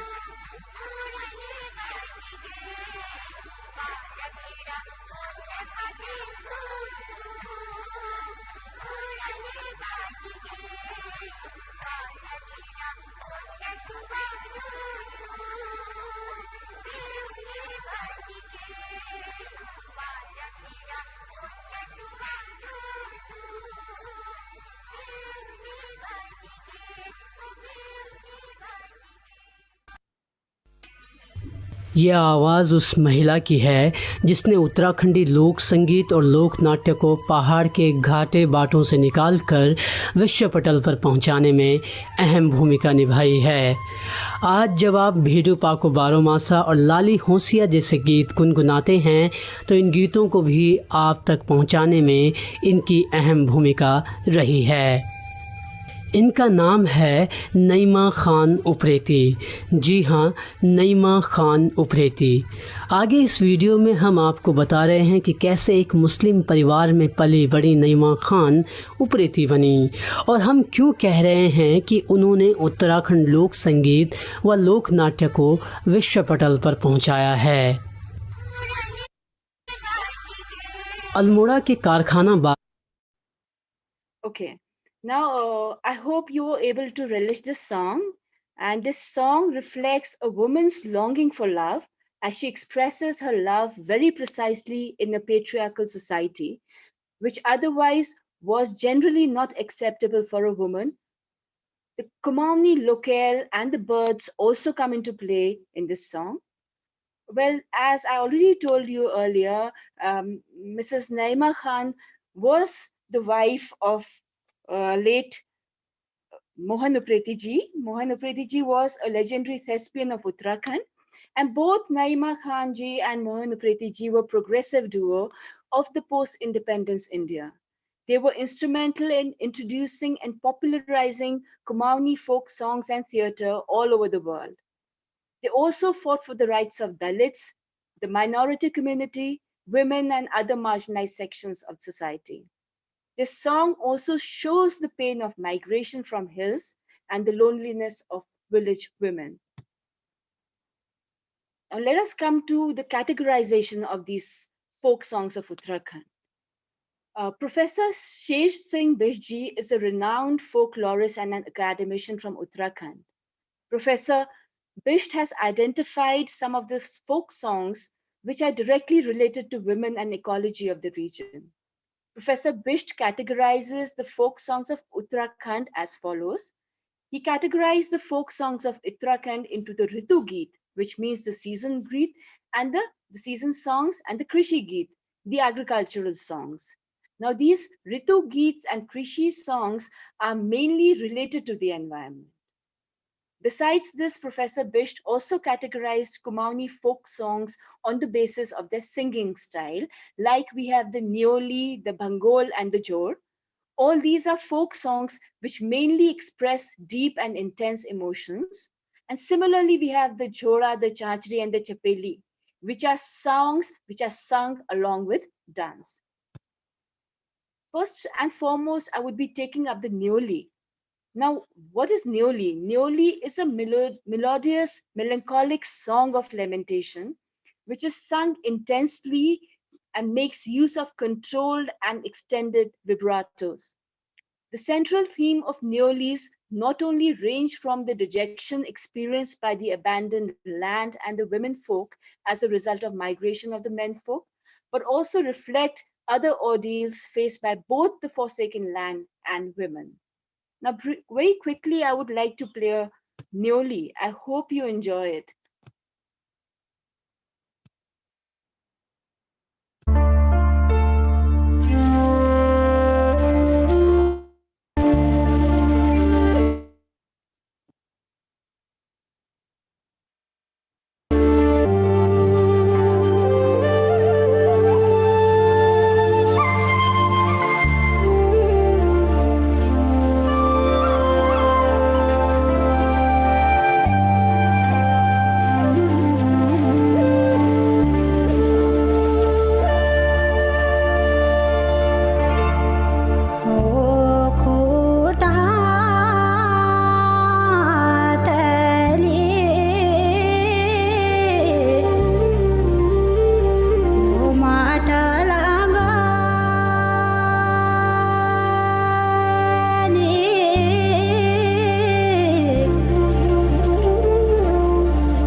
Okay, so this was an example of Neoli. Neolis are very poignant, they're very touching. And in this clipping, you could imagine, you could almost feel the pain of this village woman who was left behind by her husband, who's gone to perform his duties in the plains. Now, Neolis are very heart-rending songs, and I'm also giving you another example of a Neoli, and it's in Kumaoni, and my apologies because my Kumaoni is not very fluent, and I had sought the help of my colleague in reading it out. But unfortunately, Mr. Bhupen Singh has not been able to join us, so kindly bear with me. I have my apologies for all of you. Now this newly goes like this: Katan katan pali uncha, chaumasa ko vana, thami jacha bagyo pani na thamio mera mana. These lines, when translated into English, mean, look how the monsoon grass sprouts up again and again, each time it is reaped. The waters of the river that flow by, they can be framed, but my mind that is always on the move, why do you remain so untamed? She's left behind by her husband and she's all alone working in the forests. And when she sees the river flowing by, she feels that although this water can be tamed, although the grass that sprouts up again and again can be reaped, but what do I do about my mind that remains so untamed? And I'm always thinking about you. So this is another example of Neoli.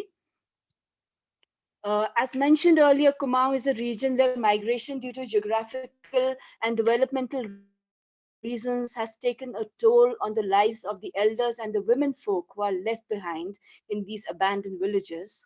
Now, these lines that I gave you right now, they portray the plight of such women with great poignancy. These lines are from a woman who is reaping grass, and she observes with great profundity that the grass is sprouting up again and again during the monsoons. Similarly, the water of the river that flows by is harnessed too. However, the fleeting thoughts of her mind are too agile to be tamed. There is such a profound philosophy that resonates in these lines, and it also has a universal meaning. Another folk form is Bhangol. Now, Bhangols are very interesting performances.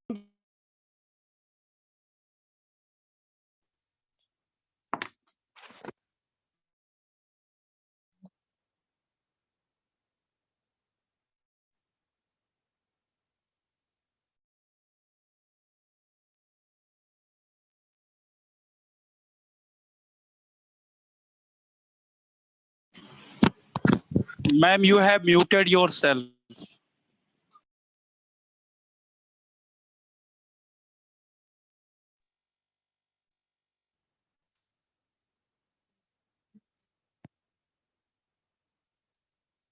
Now, due to paucity of time, I'll have to cut short my presentation. So another interesting folk form is the Bhangol. Uh, we also have the Jod, Chanchri, and Chapeli. Now, Jod is mainly a form of rhyme, which can be part of other folk styles as well. Another form is the Chanchri. Chanchri is also known by the name of Khel in Pithoragarh district. Chanchri is a group dance with lyrical music which exalts the struggles and exploits of resident villagers, especially the women folk. Unlike the Nyoli and Chanchri, which are vibrant, Jora is similar to Chanchri, but it is in slow space and mainly focuses on religious texts. Chapeli is mainly an emotional exchange between lovers. This song is sung with dance. Now, I had also compiled a few more Chanchris for you all, but because of paucity of time, I'm skipping all that.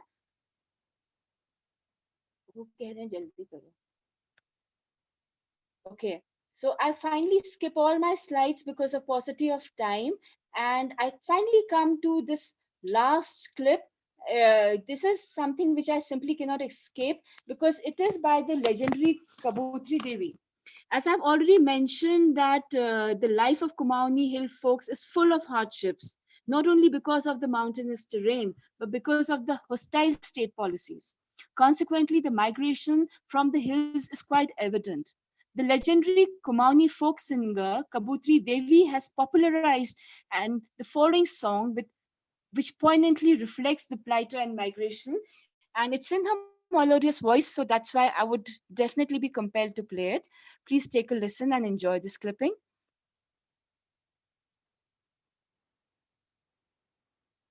This याज पनी जो जो भूल पनी जो जो पुरखिंदन जोला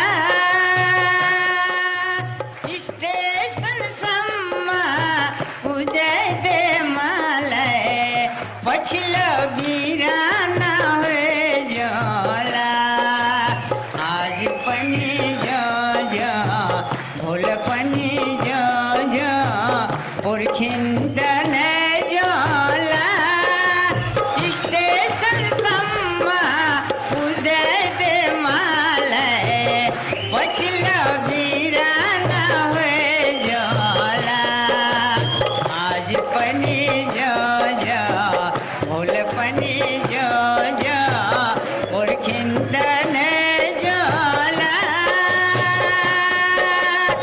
station सम्मा उदय दे मालय पछलो बीराना हुए जोला स्टेशन जोला टिकट ल्योला स्टेशन जोला टिकट ल्योला गाड़ी में बैजोला गाड़ी में बैजोला स्टेशन सम्मा उजय दे मालय पछलो बीराना हुए जोला आज पनी जो जो फूल पनी जो जो पुरखिंदन जोला स्टेशन सम्मा उजय दे मालय पछलो बीराना हुए जोला पछलो बीराना हुए जोला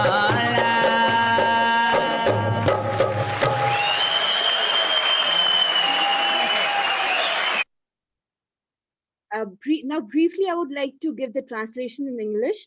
It's a migrant song. It says, I may go to today, I may go tomorrow, my dear, do come to the station to see me off. Then I have to go afar like a stranger. I am an immigrant. I would cook basmati rice for long when I feel hungry. I wish to come back to the mountains when I feel sad and forlorn. Thank you. Now this is, finally, I would like to conclude my presentation. Now, my concluding remarks are, when we analyze these songs of the Kumaoni women, we realize that these songs give an insight into the culture, life, and gender relations in Kumaon, specifically in relation to the ecology and life of women of this region. The Kumaoni folk songs have direct links with society and ecology, and most of the songs express the symbiotic relationship of women with their ecology. The symbols used by the women reflect the tough conditions of mountain women and their love for the terrain. The pain of lopsided development and migration is also reflected in these songs. Folk songs also reveal the pain and misery of the Kumaoni women. In the songs of these women, natural phenomena like the seasons, the regional topography, flora and fauna all get reflected.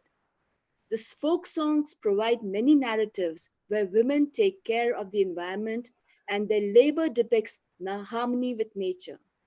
They feel belonged and secured in the comfortable lap of nature, which reflects well in their folk songs.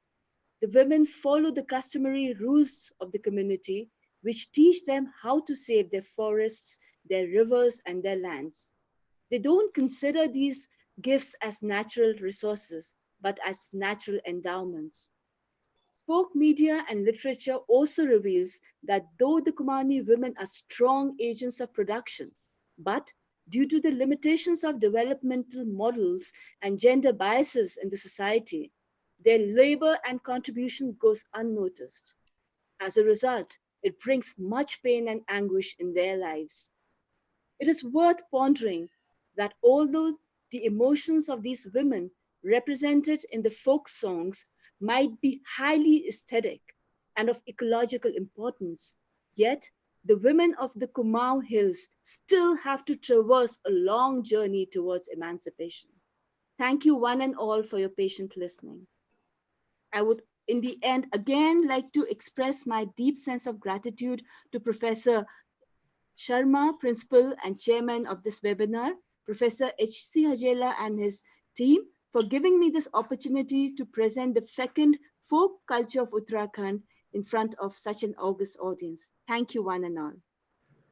Thank you very much, Dr. Suchitra Avasthi. It was a very interesting and very enriching experience. You just took us to a musical journey of Humayun, and it has very well explained by you how women are equated with the ecology and how any kind of how the feelings of longingness, alienation, how they get expressed more in the folk literature of Kumaun, how women who are the leaders there and how they suffer is still how they translate their sufferings and agonies in folk songs that has been well illustrated by you. Thank you very much. Now it is the time of questions, and all the participants will be unmuted, and first of all there will be questions. If we are in paucity of time, you know, we are already ahead of the schedule. So we will have just 4 or 5 questions for one speaker. So first of all, you can have your questions with Professor Chandalia, and I would request all the participants that their questions should be, they should not speak much. They should just ask the question very concisely. And I would also request from all the guest speakers that they have to take care of time, because 5 minutes have been given to all the speakers to speak, to answer the questions. So now the session is open for questions.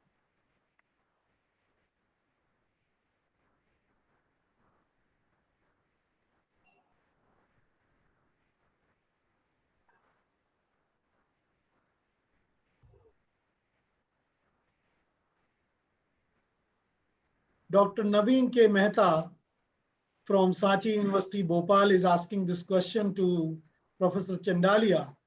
A curiosity for Hemendra sir, can folk literature help anyway in preservation of environment?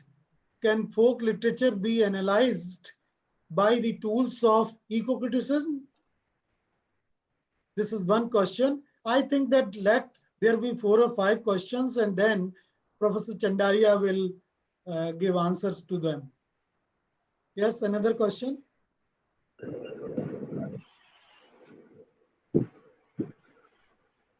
Another question.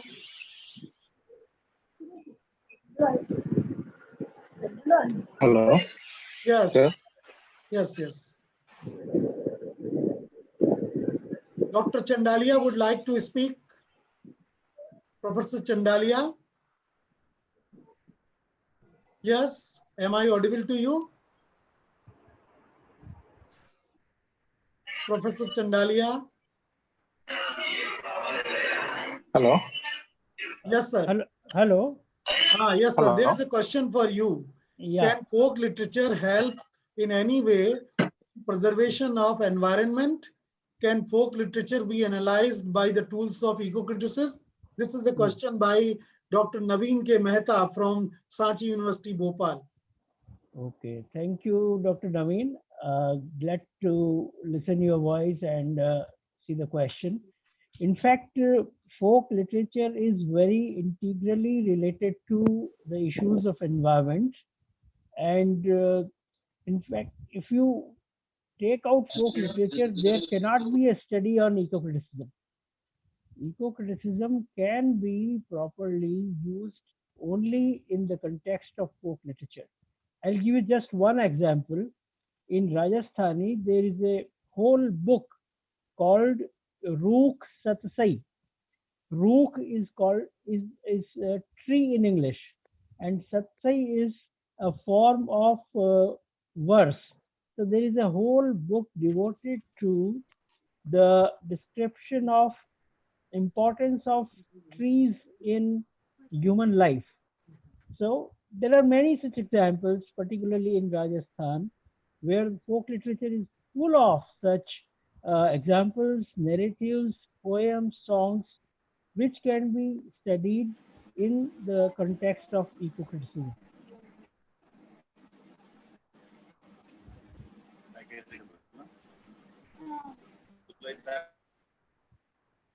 Yes, sir. There is another question. Yeah. Actually, earlier question was from Rajiv Yadav. Now, Okay. Naveen K. Mehta is asking, please throw some light on how Indian sense and sensibilities are represented by A.K. Ramanujan through his poetic works having folklore at the backdrop. That's, I think, a very wonderful question. Yes. Identity question is a very significant question in all literatures of the world. And as we talk of identity as a nation, I would like to say that India is such a big and diverse country that we have within one nationality a number of nationalities. So when we talk of identity, it is a regional identity, it is your linguistic identity, it is your ethnic identity, and finally, a composite of all makes your national identity.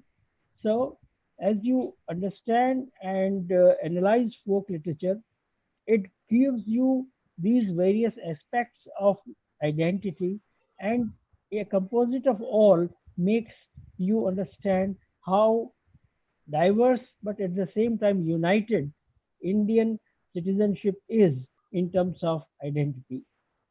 A.K. Ramanujan has done it very well in his poetry, and you can, as you read his poems, you identify that it is connected from south to north and from east to west. And you can very well identify yourself with several of the poems of Ramanujan. As I referred to in my talk, his very famous essay about 300 Ramayans. So different forms of Ramayan have emerged in different parts of the country, but the centrality is they talk of one Ram Katha. So you can have so many versions of one text, but finally all these versions are united into one text. That is how diversity comes together to meet at one place and make you an Indian citizen. I think the more you study literature, folk literature, you can understand these questions of identity more clearly.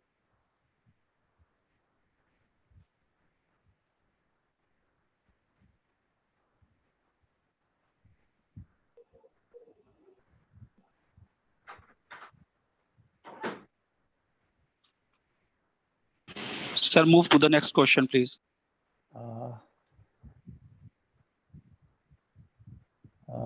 What is the next question? Could you please read it out? It's not there on my screen. Yes, sir. What? Yes, sir. This is a question from Satyar Tripathi. Yeah.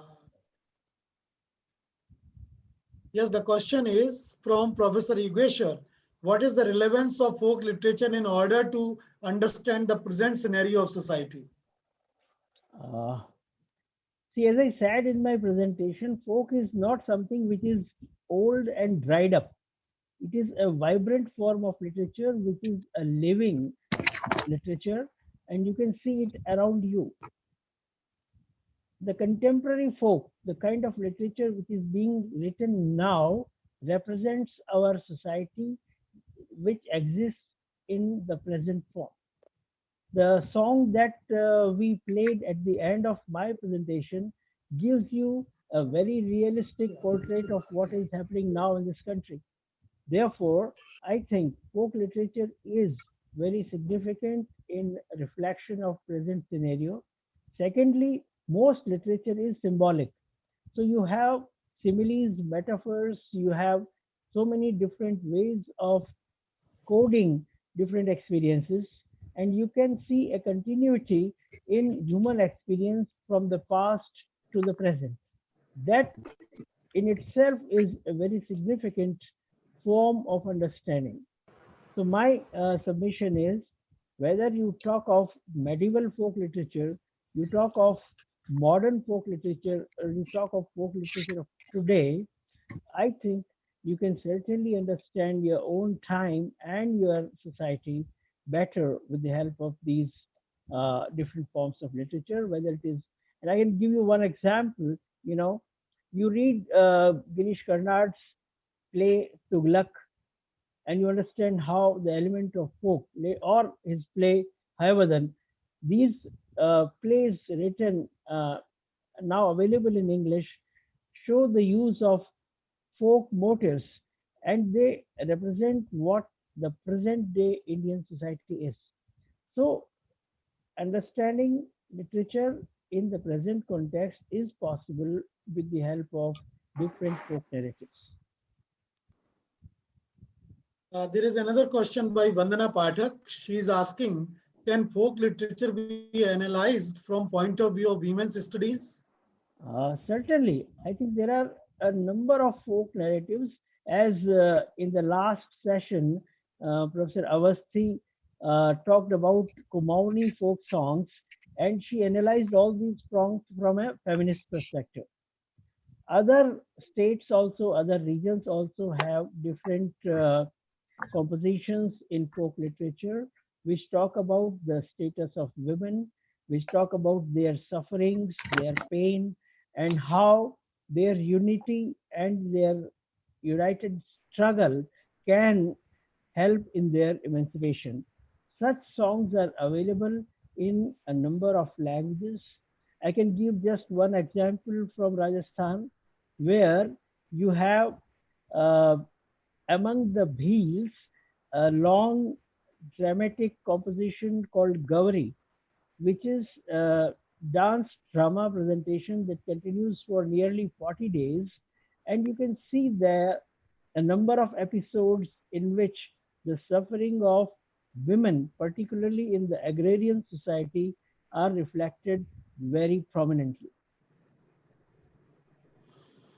Thank you, sir. Uh, there is one question by Dr. Megha Singh.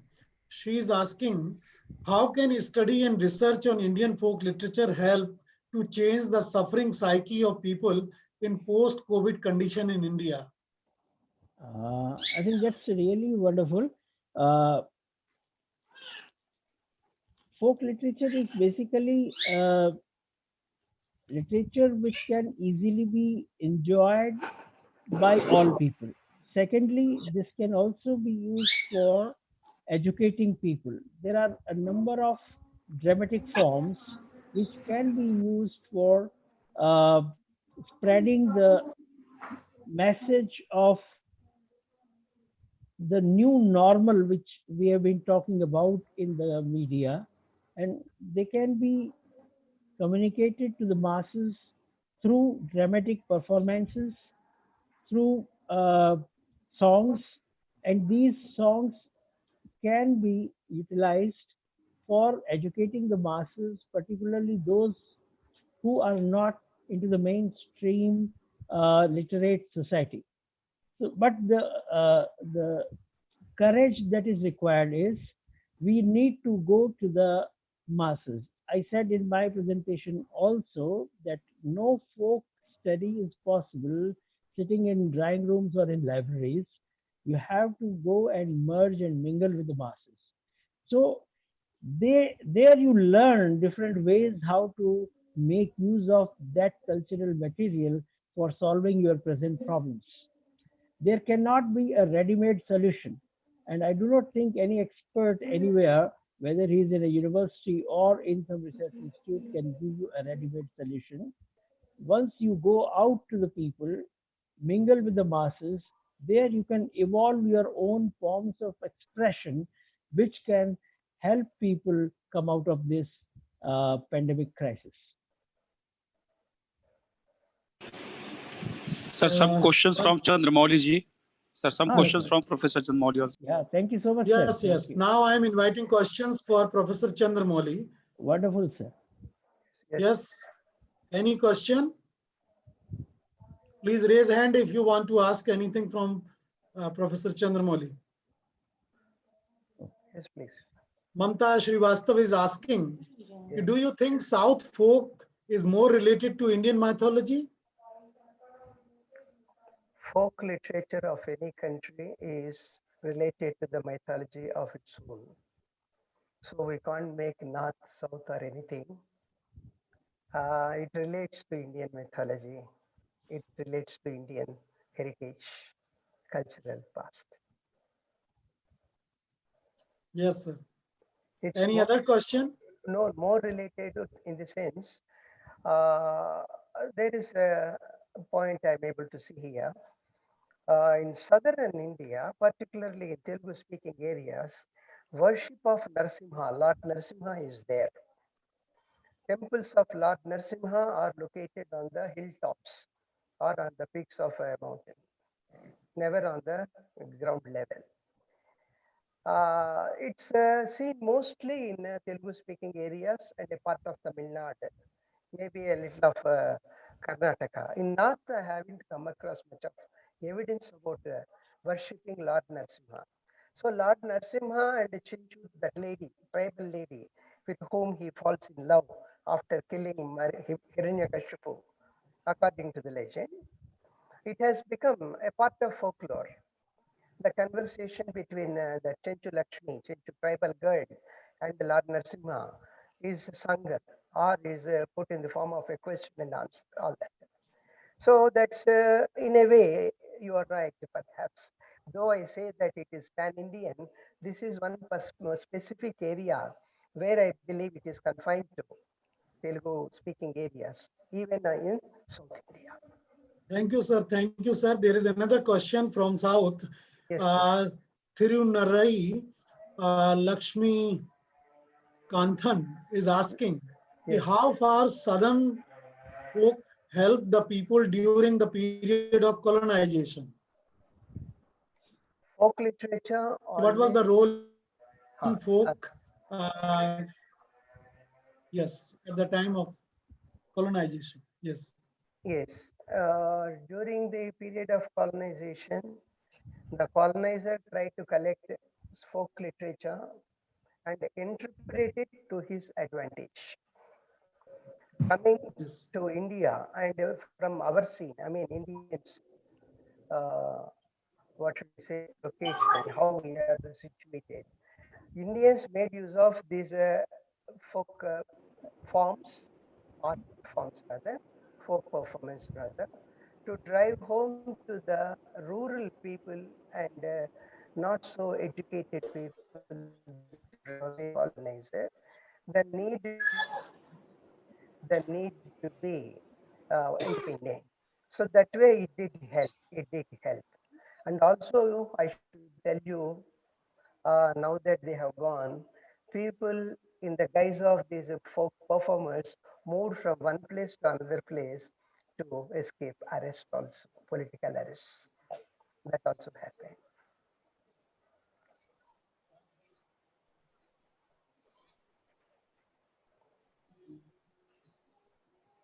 I didn't properly. Yes. Seema Shukla is asking. Yes, please. Yes. She is asking how this folk literature can be good for creating an awareness among the people. Folk literature, folk studies. Yeah, folk studies, as Professor Chandalia has said, we can't alienate it with our day-to-day life. It's a part of our life, you see. When we say proverbs or use sayings or sing lullabies, we are naturally or unconsciously using folk literature and folk songs and folk art forms. So they are very much a part of our life. They can't eliminate them. Now the question proper is, please elaborate upon that tools for Yes. analysis of folk literature. One has to first collect it. Am I answering the Yes. question that popped up? Yes, sir. Tools to analyze. Is it the question asked? Yes, yes. Geeta Fogat is asking this. Ah. What are the tools for studying folk literature? Basically, the tools to study, folk literature is literature available. Second thing is go to the people to collect whatever is available in oral transmission or whatever is communicated through, whatever verbally, and then write it down if possible. Recording is the best thing one can do. Now that we have technology at our disposal, we can straight away shoot it. We can just capture it on our gadgets and then come home, analyze, and then come to our own conclusions. Of course, we can't come to our own conclusions because we have a hypothesis or we have a sort of data and the purpose of doing the work. So accordingly, we can analyze it and use it. So field work is an essential part of study of folk literature. Field work is a must. Thank you. Now I think that Hello. Though not so much in the written form, but in the oral form as well as Right. music and performance, etc. Right. In that sense, can The terms of audience, I don't think that's marginalized or less prominent. We can say given less prominence, and also not dominant literature, not dominant groups. That way we can use the nomenclature. That way we can say that.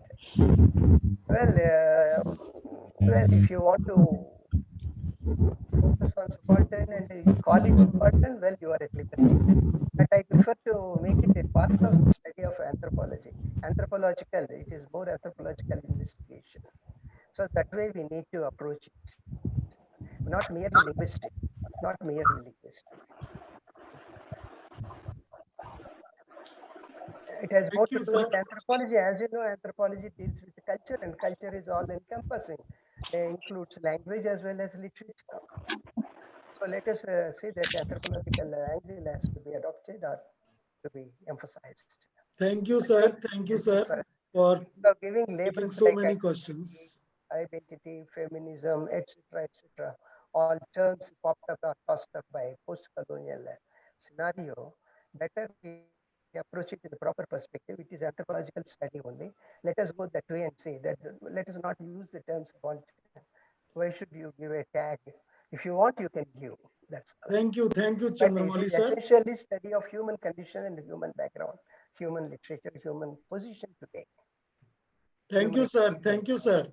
Now I'm moving forward to Dr. Suchitra Avasthi. There is one question by Sovan Chakravarti. What is your experience of encountering the song sung by women of Uttarakhand that can revisit what we traditionally know as feminism or women studies, especially in context of India? This is a question to Dr. Suchitra Avasthi. Please respond to that, please. Dr. Suchitra Avasthi. Hello. Can you listen to me? Dr. Suchitra Avasthi. Hello. Perhaps there is some connectivity problem. You hear me? Hello. Yes, Dr. Suchitra Avasthi, is she? Yes, sir. I'm very much there. Can you hear me? Yes, yes, we can hear you. There is a question for you. What is your experience of encountering the songs sung by women of Uttarakhand that can revisit what we traditionally know as feminism or women studies, especially in context of India? Sir, madam, what is your take? Yes, I have had a first-hand experience of listening to the folk songs of Uttarakhand. In fact, I have lived all my life in Uttarakhand. So, you know, I have listened to my grandmothers, my family members. They all have been singing this song since ages. And, you know, these songs in a way course in my blood too. And now, you know, when I was acquainted with feminism later on in life. And when when we were introduced to ecofeminism in literature, we read books by ecofeminist writers like Vandana Shiva, Maria Miles, and Carlos Adams. These people were saying the same things. So I felt my experience, this experiences of my sisters from the mountainous region, the plight which they are not able to voice. They're doing it through their songs. This has been reflected by these great writers, these feminist writers. Like I've read one book that I would like to recommend all the researchers who are interested in researching in ecofeminism. Is a book called Ecofeminism by Maria Miles and Vandana Shiva. Now, in this book, they have brought out all the plight of the feminists and how they link themselves with nature. So, what I'm saying is that I was acquainted with feminism later on. What the feminists kind of document in their books is what is experienced first-handed by these marginalized people. So I never see them separate from these books, because the feminist writers have taken their resource from these real life songs, and I feel they are giving voice to these unvoiced sisters of Kumaon that I would like to say. I hope this satisfies your question. Thank you, Suchitra ji. Actually, we have paucity of time, and now this question session is over, and I would request honoring secretary of this webinar, Dr. Siddharth Singh, to just give a sum up of all the observations of the guest speakers, and I would request him to take care of the time, because all the participants have joined us for more than 2.5 hours. So I would now request Dr. Siddharth Singh. Dr. Siddharth Singh, do you listen to me? Dr. Siddharth Singh. Yes, please I can listen. Join us. Yes, sir, I have joined actually. Recapitulation of the presentations. Yes. Yes, sir. Dr. Thank you, Siddharth sir, Singh. for this job. And before I recapitulate, a very important fact is that Professor Chandalia is a wonderful organizer of seminars and a wonderful host. And Chandramouli sir is also a fellow of Royal Asiatic Society and of Great Britain, and he had been a visiting fellow of Nagaland, sir. Actually, we forgot to mention these things. And he is a second-time vice chairman of AESE, Association for English Studies in India. Now, as far as today's wonderful presentations and interactive sessions are concerned, what I have taken the notes that this word folk has a wide-ranging understanding and connotation, which is ranging from natural to nature to traditional to rural, and especially from the heart. And India remains one of the world's richest source of folk tales, from the epics of India, Ramayana, Mahabharata, Jataka tales of Buddhism to Panchatantra, Hitopadesh, Katha Sagar, to the mystic songs of course, Baul and Jatra, a tradition of Bengal. And what is very important about these folk tradition is that here we are away from the privileged moment of individualization in the history of ideas, knowledge, literature, and philosophy. And so we had very good lectures by Professor Chandalia, very, very informative, and especially the lecture by Professor Chandramouli was overwhelming. And Suchitra ji also reminded me of Chipko movement. That is a very, very, and in between these lectures, I was also reminded of the folk tradition of Uttar Pradesh, Chaiti, Sohar, Kajli, Ala, Birha, and Pachra. These are our tradition. So it's time constraints, so I am summing up here. It had been a wonderful session, and the hats off to Professor Hajela. Thank you, sir. Thank you, Terry. Thank you very much, Siddharth ji. You have summed up all the observations of the three guest speakers. And now I will not take much time and invite the chairperson of this webinar, Professor S.D. Sharma sir. He is our principal and he has been the guiding force behind all the webinars which are being organized in our college. And I'm very proud to say this thing that he has been always supportive and very kind and genial soul. Sir, I request you to say a few words as chairperson. You also have a very good experience of Western UP. And I think that you also have some very valuable observations on this topic.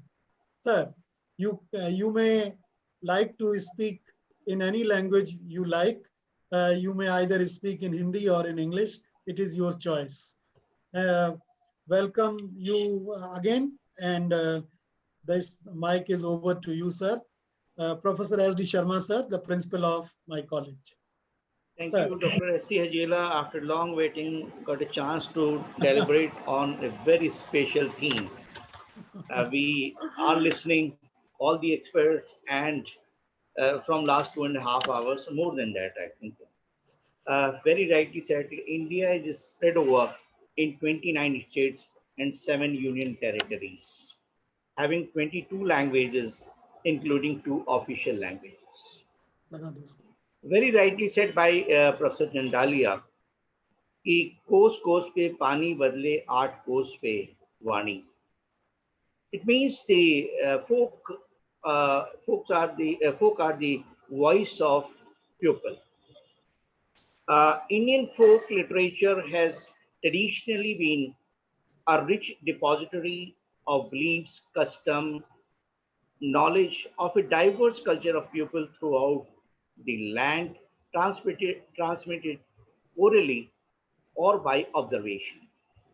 In India, folk literature has come to regarded as a part of human being process and an important source of information about the history of human life.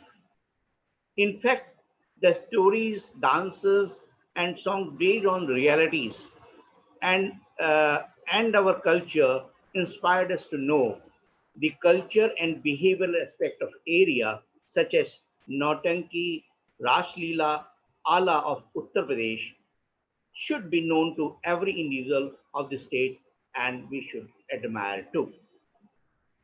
The Ramayana, Mahabharata, Panchtattva stories and many dance formations which dramatize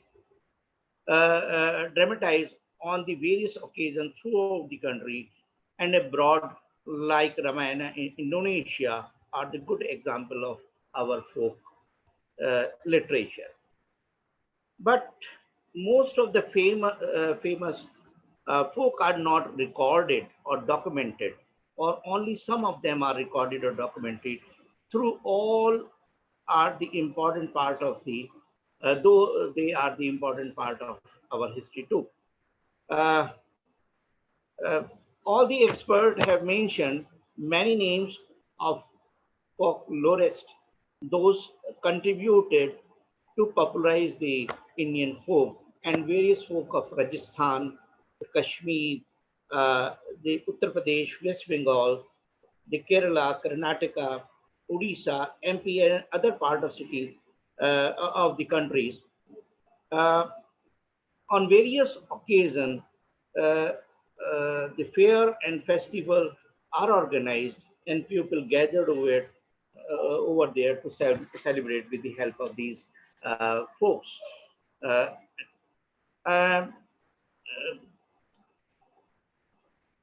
Now, UGC has included in next syllabus to popularize the Indian folk, and might be some other people come forward to document the all folks which are available in India, in different part of India too. Samved is oldest and finest work of folk music in the world. India remains the world's most fertile and abundant resource of folk tales in form of oral traditions. Folk literature in all parts of the world survived industrialization, globalization, sending a masses of simple life, self-realization, social and political realities. At last, would like to thank Dr. S.C. Hajela to organize the webinar on a very special theme. And thanks, congratulate the Department of English uh, to organize such a wonderful seminar, webinar, and also thanks to all the experts and viewers on behalf of Shri, Janan and PG College. Thank you, Dr. Ajela.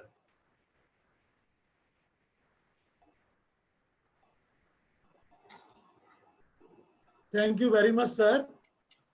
Though you are a man from commerce, but you have actually grasped the spirit of this topic, and you have rightly commented that how there is a great need to document all such folk literature which is scattered in all the parts of India and as well as in the world.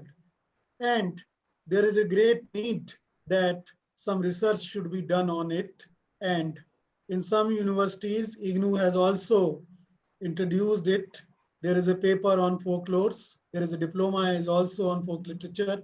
And I think that in the years to come, in the English departments of all the universities, this course will be a compulsory one, because we can understand our country, its culture, its traditions, its mythology, only through this literature of the masses. Now, it is the time to say thank you to all of you.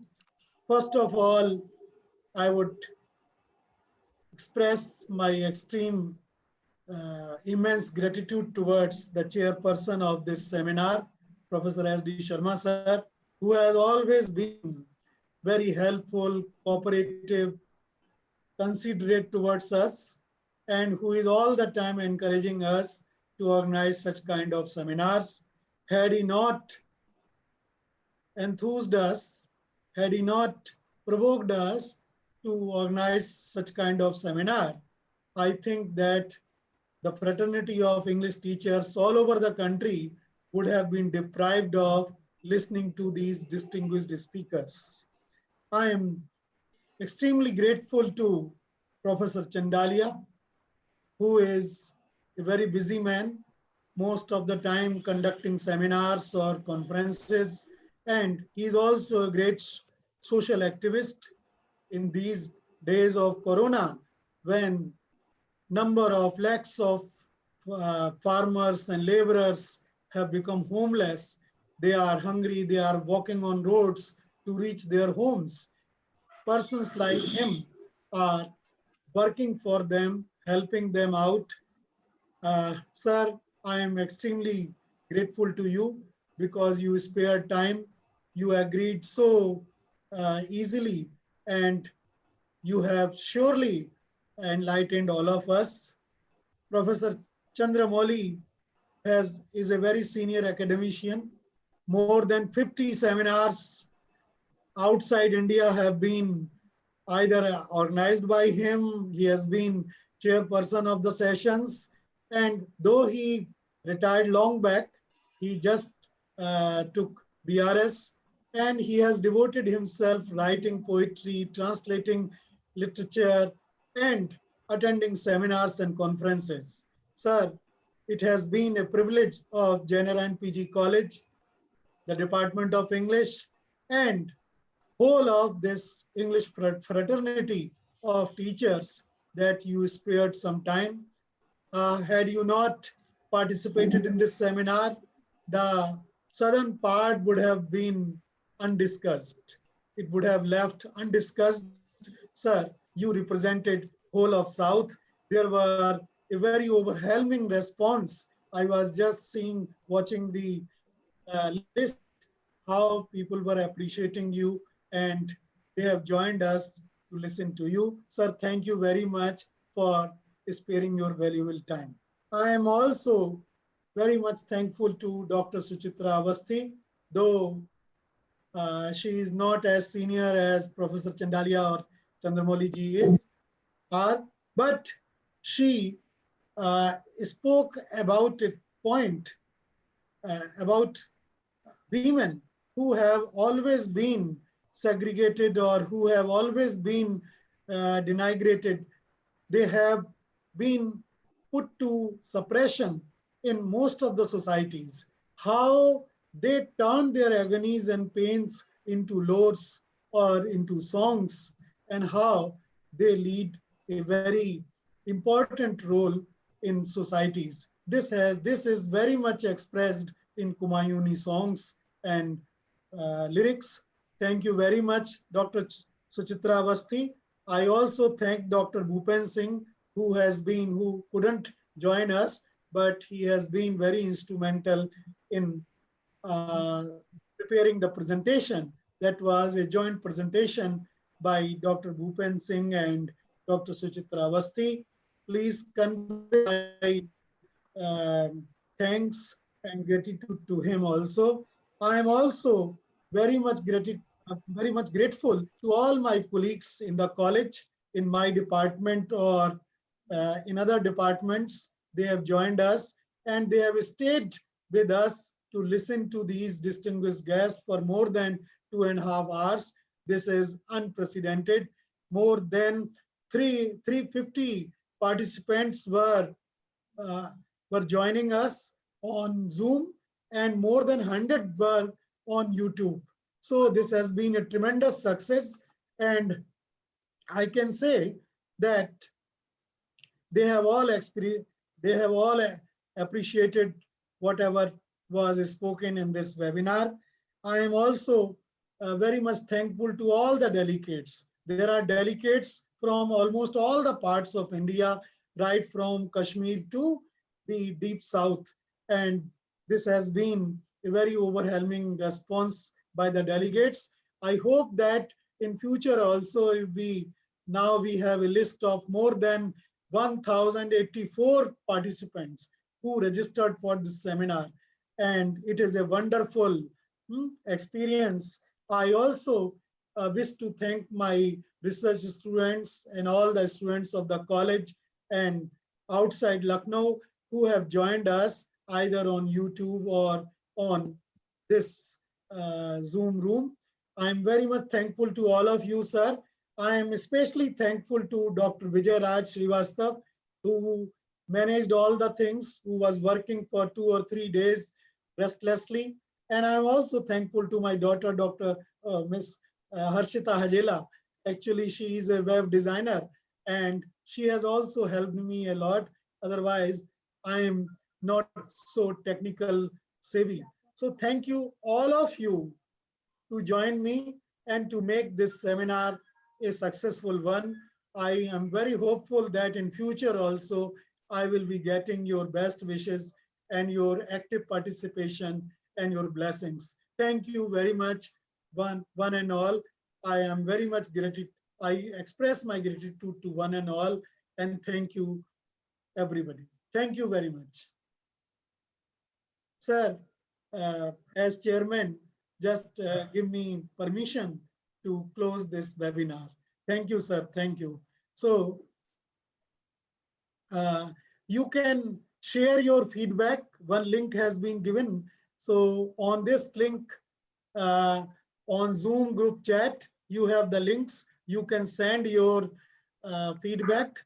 And once we receive your feedback, we will send your certificates. This was a precondition that only those will be given certificates who attend this webinar right from the beginning to the last and who give their feedback. I think that you will do that. And again, I thank you for all these things. Thank you very much. Thank you for your warm response. Thank you very much. Namaskar. Very good afternoon.